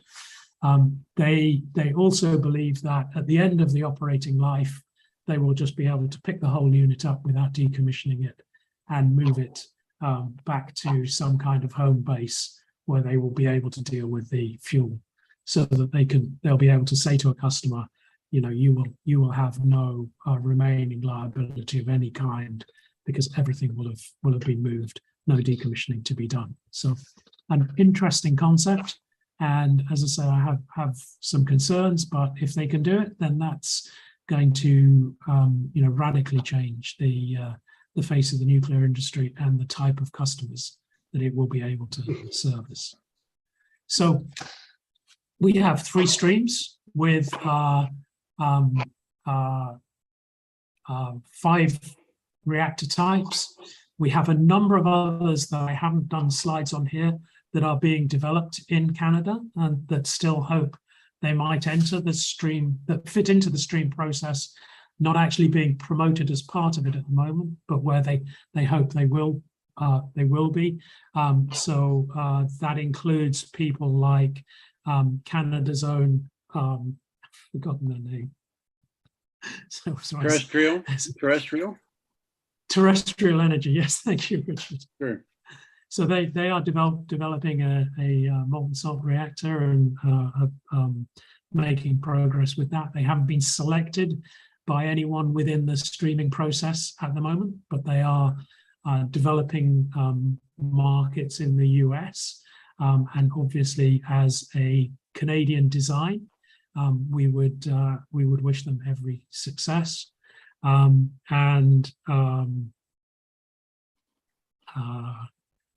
I wish I had created slides because they remind me of the names of people, because I've forgotten the other people that are developing. There is another larger scale triso fuel pellet based reactor design that is being promoted here in X Energy, another American company that has a Canadian subsidiary that is endeavoring to develop a project for their reactor here in Canada. So we could see other designs come to the fore, fit into the streaming process if they can get a customer and get support and move forward. So it's exciting times here in Canada in terms of, we've got the refurbishments that are taking place, some of the biggest nuclear projects that have taken place in recent history. We have got the Pickering project that we thought would become a decommissioning project, which is now turned around and looks like it could become a new refurbishment and create a lot of opportunity for the industry. In the next couple of years, we hope to be siting our deep geologic repository. And then we have a 3-stream small modular reactor program that could completely change the face of the future of the industry here. So an awful lot going on here in Canada. So it's will be interesting to see how much of it is successful. And having been concerned about running out of time on small modular reactors, I seem to have whipped through it at very high speed. So I'm going to throw it, because that's basically all I wanted to say about the Canadian program. So the rest is one up for discussion. And if we fail that, yeah. Neil, your molten salt stream 2, is there thorium involved in that at all? So they have a design that could use thorium. So they are looking at 3 potential designs. One uses existing fresh fuel, one uses used fuel from CANDU reactors, and the third is looking at using thorium. So they are kind of robust, using the same design, but because they've got neutronic flexibility by using molten salt, and because of the certainty they get from using molten salt in fuel pins, so they know where things are and they can manage the neutronics very effectively. Yeah. Then they can have these various different designs that will use different. It's basically any type of fuel type they can design it to use, because they've got the neutronic efficiency to do that. It's very interesting that when it comes to refueling, thorium is not water soluble, uranium is. Is that correct? Thorium. You're stretching my knowledge a bit there. So you've got issues between, if you're mixing the two, if you're keeping them separate, but then you're encapsulating them, you got a lot of different things going on. So I just thought I'd make that point. Maybe you could speak to it, but yeah, it's kind of an oddball thing. That's it for me. Yeah, I wouldn't be too confident speaking to it in any detail, but I have to say, you know, I did some work with Moltex in their early days, and I do like the concept of their design, because, you know, molten salt. A lot of the molten salt reactors have the fuel in the molten salt, so it's acting both as the coolant and as the fuel. So you're circulating the fuel as part of the circuit. Very nice idea. From an engineering point of view, that probably works very nicely. But from a regulator's point of view, they need to know where all of the fuel is at any one time. And because you're moving it around, I think you're going to have, even if it's safe, I think they are going to have a challenge proving it's safe.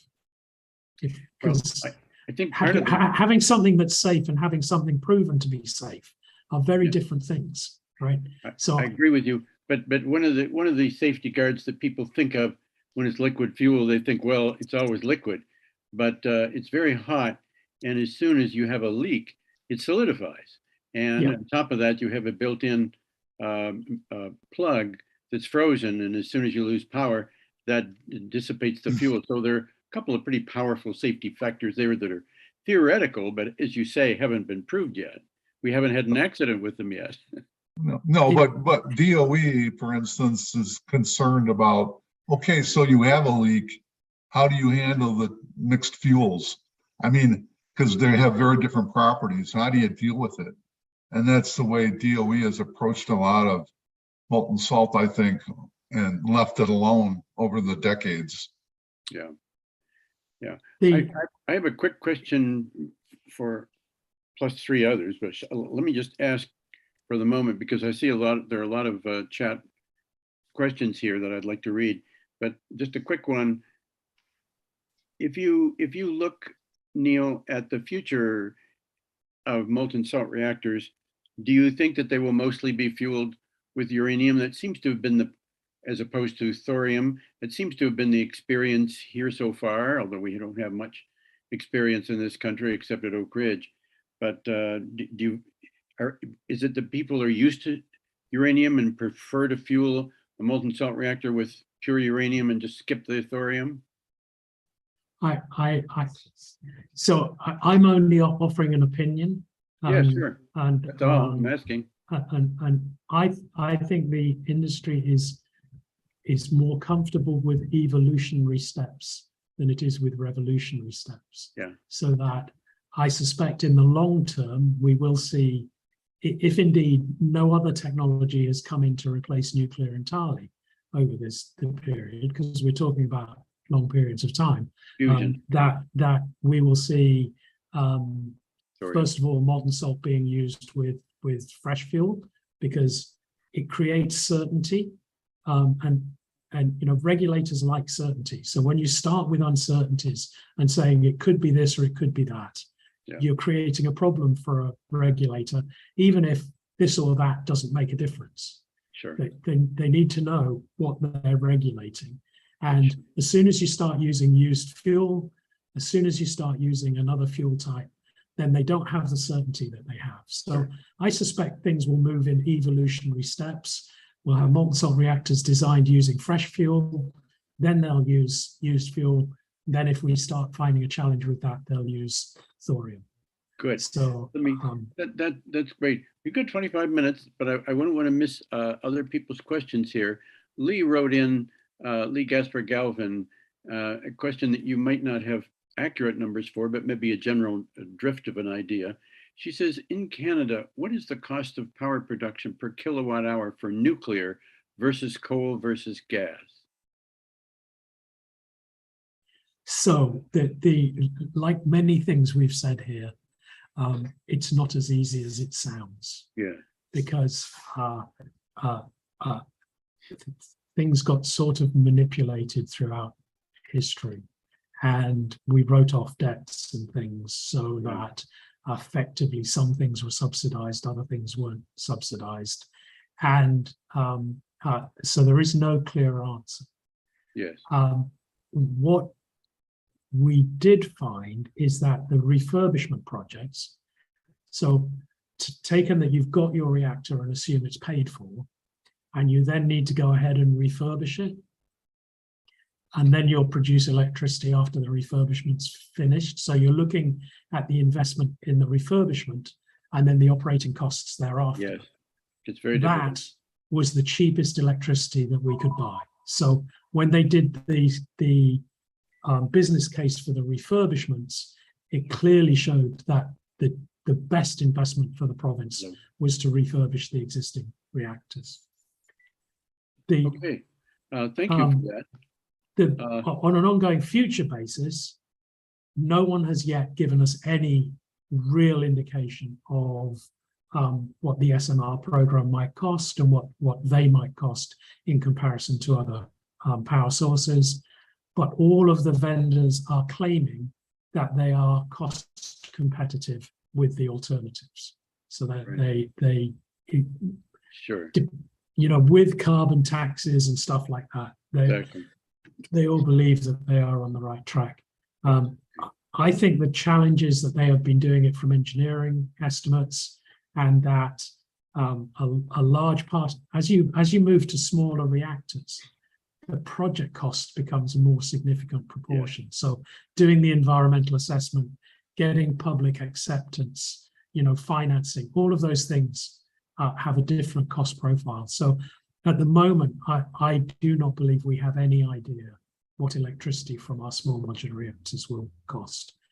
You have a Department of Energy like we do here in the United States. We have an Energy Information Administration within the Department of Energy, and they crank those numbers all the time. So we really know where we are with all those comparisons, but maybe Canada doesn't have a parallel organization like that.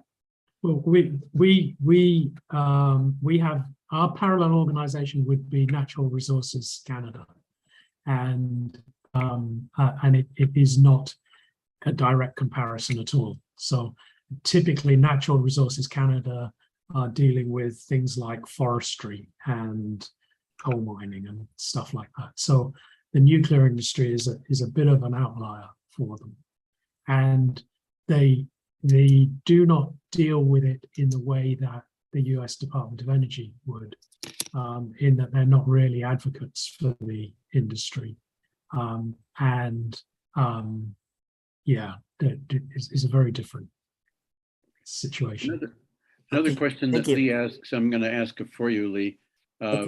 She wanted to know what's going on with Westinghouse. As I recall, they had some serious problems, I could be wrong, in relation to the summer nuclear reactor that never was completed, and there was some discussion of bankruptcy.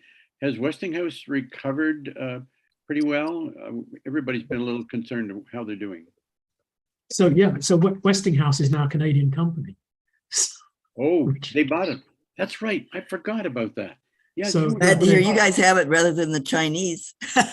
Yeah, I forgot. Well, Westinghouse was bought. That's great. Yeah, Westinghouse- Westinghouse did go bankrupt and they were bought, and that company is now being purchased again. Well, and you may be able to explain to me what's going on, because I read the newspaper articles and I was none the wiser. So it was some Westinghouse and Westinghouse got split up. So there are, sometimes when you talk about Westinghouse, it may or may not be the Westinghouse you think you're talking about, right? But it was bought. Essentially, the company that went bankrupt was bought by Brookfield Asset Management, which is a finance house here in Canada. Right. So it's very different to the previous acquisitions when it was bought by the Japanese and it was bought by the UK, where it fitted into an industrial environment that it was was being managed to be part of. This was straightforward financial acquisition by someone who thought that they could come in, manage the assets, turn it back to profitability, and then basically flip it. I mean, they didn't say that, but that was the intention. And they have done a very good job of turning it around. So they've refocused Westinghouse, redefined its business model, and as I understand it now, it's profitable. And then in the recent couple of weeks, they seem to, Brookfield Asset Management, some part of, seems to have sold it, or at least some of it, to another part of Brookfield, along with Cameco, who have taken in, who are our uranium miners. But I haven't been able to establish whether that's the entire company or some part of the company, and I don't understand quite what happens when one company sells it to itself. So there's some stuff going on that's really finance related rather than business related. But Westinghouse now appears to be a restructured, successful organization that is of value and is looking to the future. And it mainly, I think it's restructured the way it will go about. So I think it got in trouble because it tried to build reactors rather than tried to develop reactors that somebody else could then build. And I think they've lapsed back into becoming a service organization, a fuel production organization, and a designer of reactors that somebody else builds, so that they get away from the challenges in finance and construction, and how that can go wrong. All the delays that we have over here. Thank you. That's my take on it, but I don't understand the finance world, and some of the things that were going on I could well have misinterpreted. Sure. I have a comment from Brent Ridge, who, as I told you, was the CEO of Dairyland Power here in La Crosse. He said, I need to leave the meeting, but it was a great presentation and very informative. So I wanted to pass that along to you. I'm glad it was informative, because apparently it was a bit dull. Oh, well, that was one of your progeny, not us. You never know what your own kids are going to say. Oh, no, sorry, that was not, no, that wasn't coming from here. Oh, it wasn't. Oh, I'm sorry. I thought you said it was. I have no idea who it was. She should have introduced herself, because she was just a trifle on the rude side. That was, yeah. Anyway. Very unfortunate. Yeah, that's okay. I've got a quick question, fairly quick question. I think about, not so much a question, but a comment, and I'd love to get your thought. This idea of TRISO particles. It's a cute idea, having it in a ceramic and balls within balls, and then cooled by helium. It's a cool idea, but it strikes me that given the cost of things, I can't imagine that being recycled. I think we're just going to put those balls underground at some point. Do you have any thoughts about the future of TRISO pellets?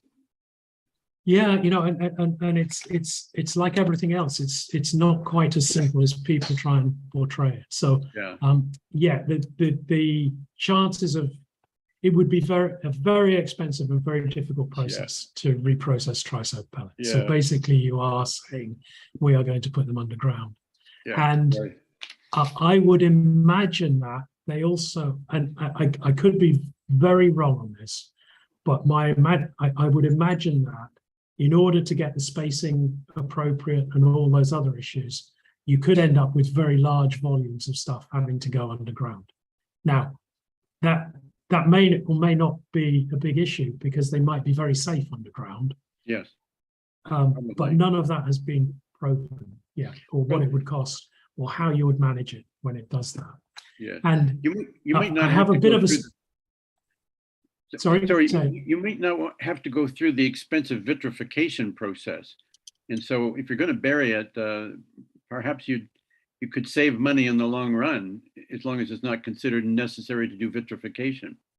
Well, you only need to do vitrification if you reprocess. Yeah. And with the new reprocessing techniques, you wouldn't even do it vitrification anyway. for that. So most of the use in the US and Canada at the moment, we're envisaging just putting the used fuel directly into the repository. Sure. So it wouldn't change that. Good. The profile of handling TRISO fuel once it comes out of the reactor is very, very different to anything we've done previously. So I don't know how easy it is to transport it, whether the volumes are going to make it difficult, or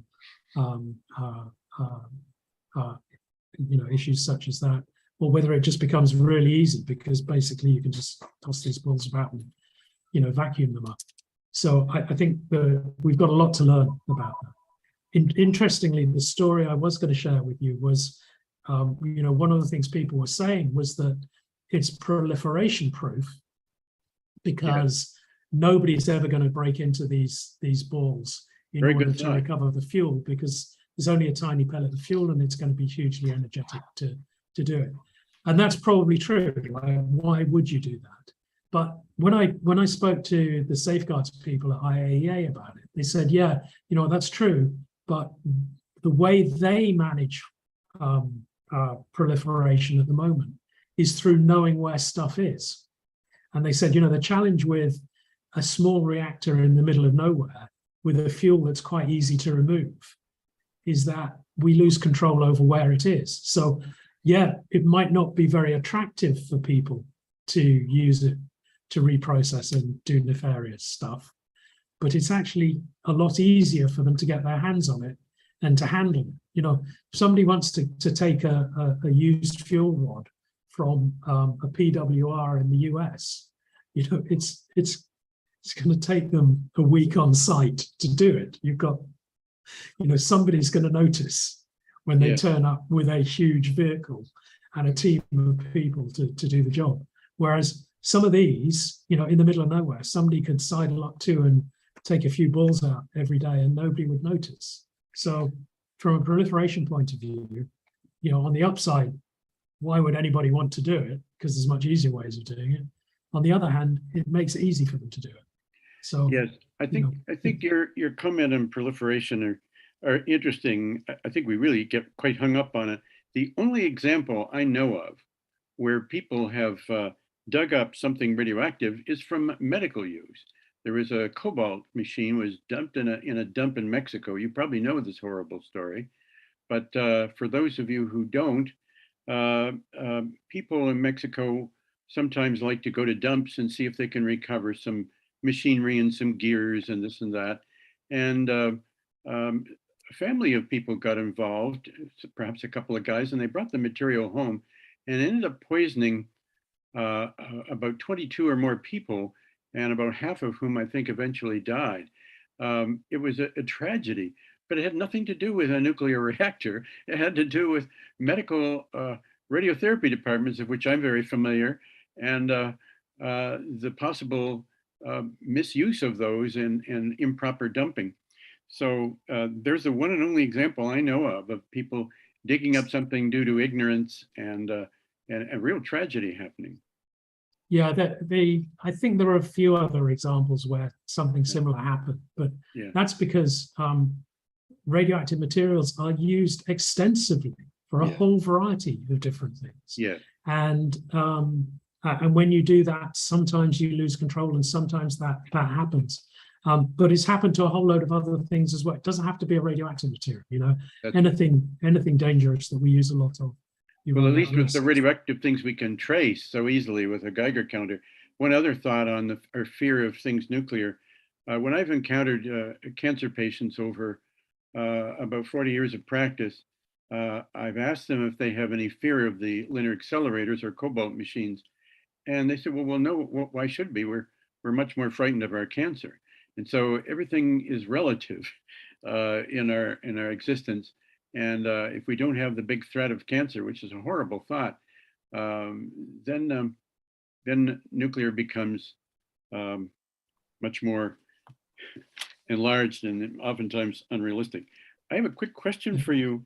Did you ever read Weinberg's First Nuclear Era? No, I'm afraid I haven't. No. I don't know if I've mentioned it before, but with your background and interest in history, you would love that book. And I have made a lecture from it, which I might be able to dig up and send to you, but it's available, I'm sure, in most libraries. It was written about 15 to 20 years ago in the early part of this century. And he reviewed over his history of involvement from the time as a graduate student at the University of Chicago until he became the acting director at Oak Ridge. He writes very well. And I found it very entertaining just to read and understand.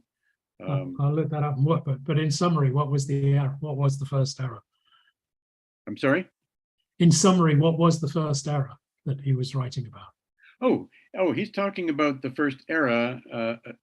As he was getting an old age, he realized that the nuclear era began in 1945, and we began thinking about using it after Russia started in 1957 with the Pennsylvania. Okay, sorry, I misunderstood.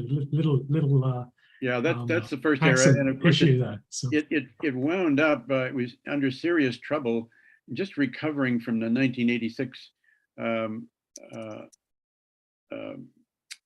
in Ukraine, and then along came Fukushima, and we went into another 10 years of it. Long before, I think, before Fukushima happened, he realized that the first nuclear era was ending, and his ending of the book was he hopes that the second one starts soon, and I think it's just beginning now in the 2020s, and will be, I predict, for the next few decades until fusion comes along.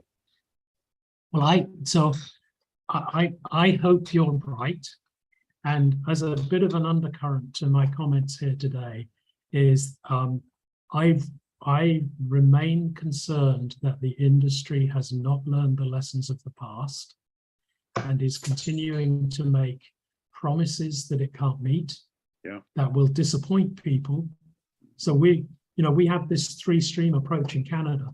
That's remarkably ambitious for a country of like 12 people. I mean, we're just not a big place. And I don't think we've talked to our public about these projects. So I don't think they understand why they're important. I think at the moment we are a legend within our own industry, and that technologically all of these things are going to work, right? If you imagine when the nuclear industry started, it was a group of people that had never designed a nuclear project before.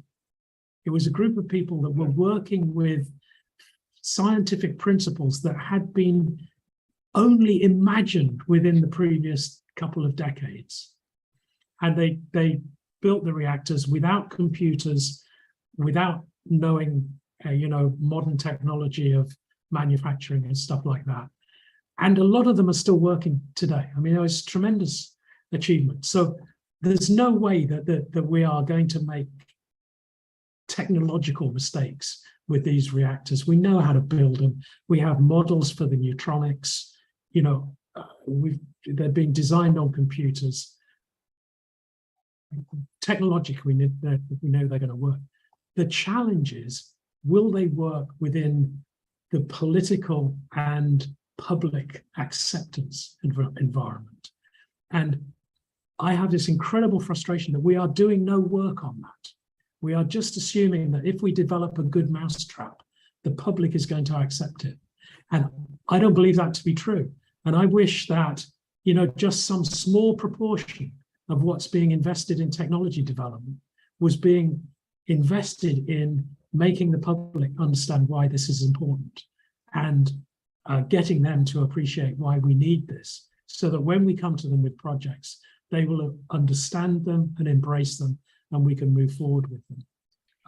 And not, as I suspect is going to happen, that we'll announce these projects and then they'll get delayed and put through public review and, you know, all of the stuff that's happened in the past, and then they'll get a bad reputation because of the delays that have been, you know, and that we make the same mistakes we made 70 years ago when we started out. So, so I hope you're right.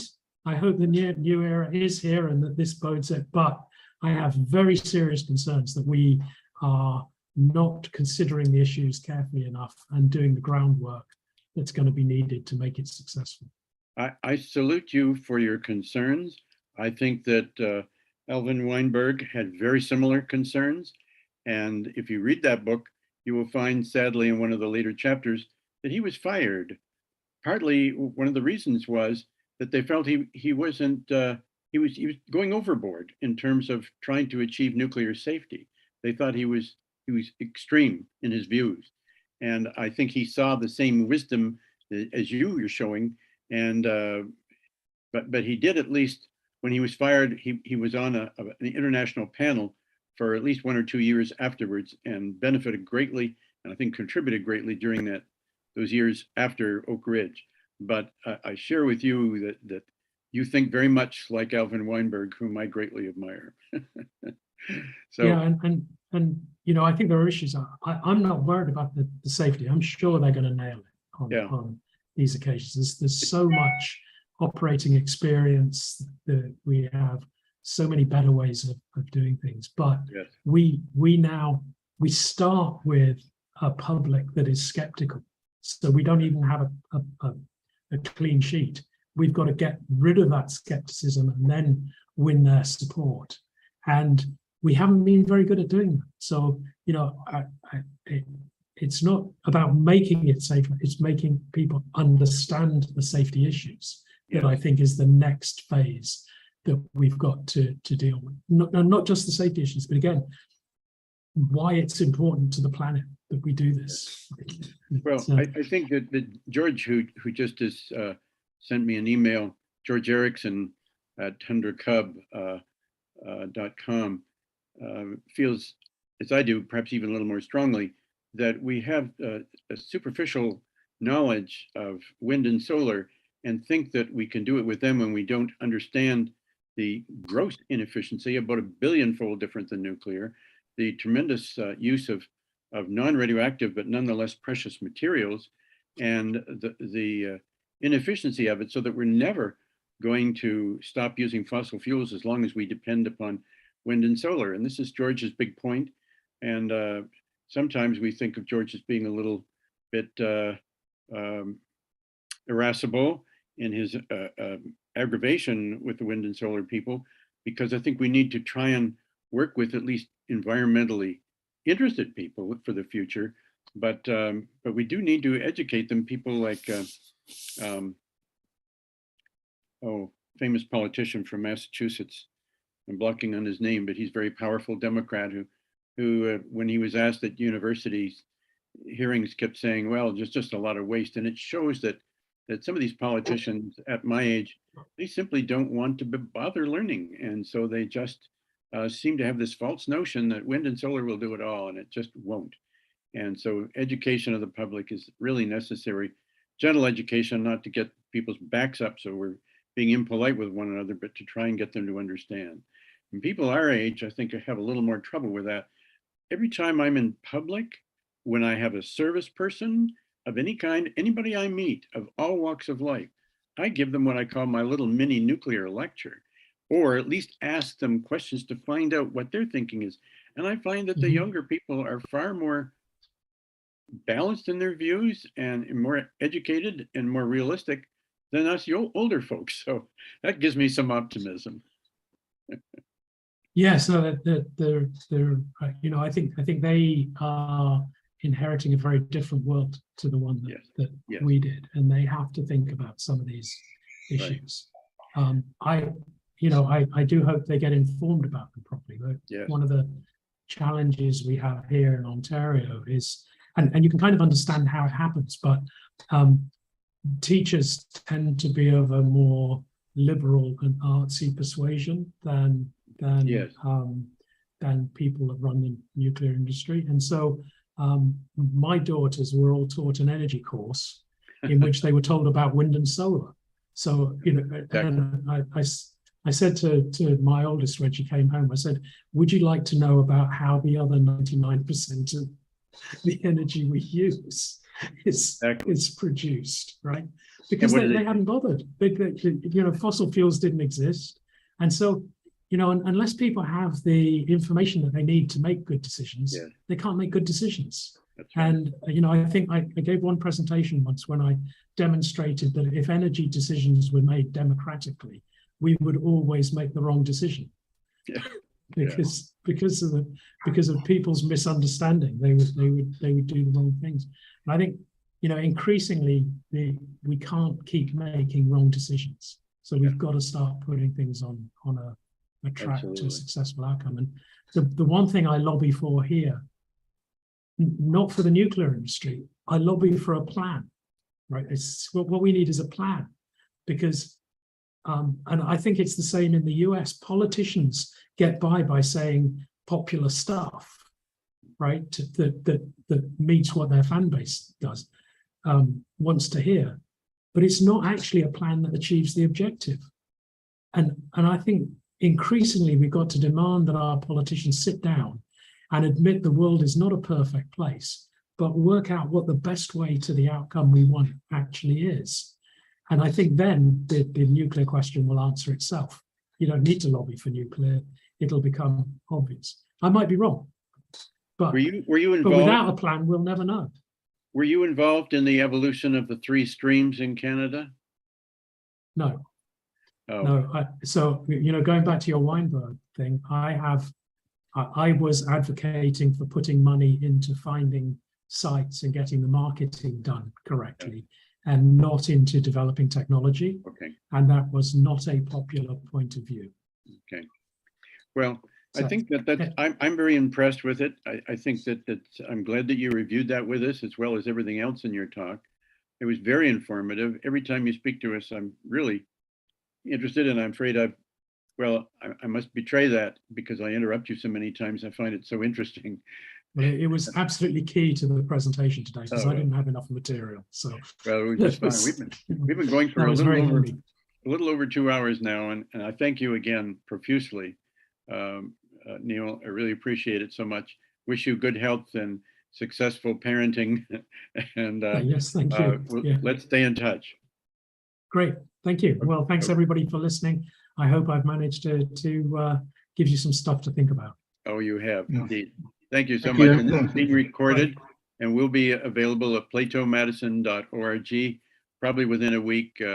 Stephanie promises to get these posted at that platomadison.org recording. So we can all check back if we have forgotten something or want to check on something. Thank you again, Neil. Well done, Neil. Thank you. Thank you, everybody.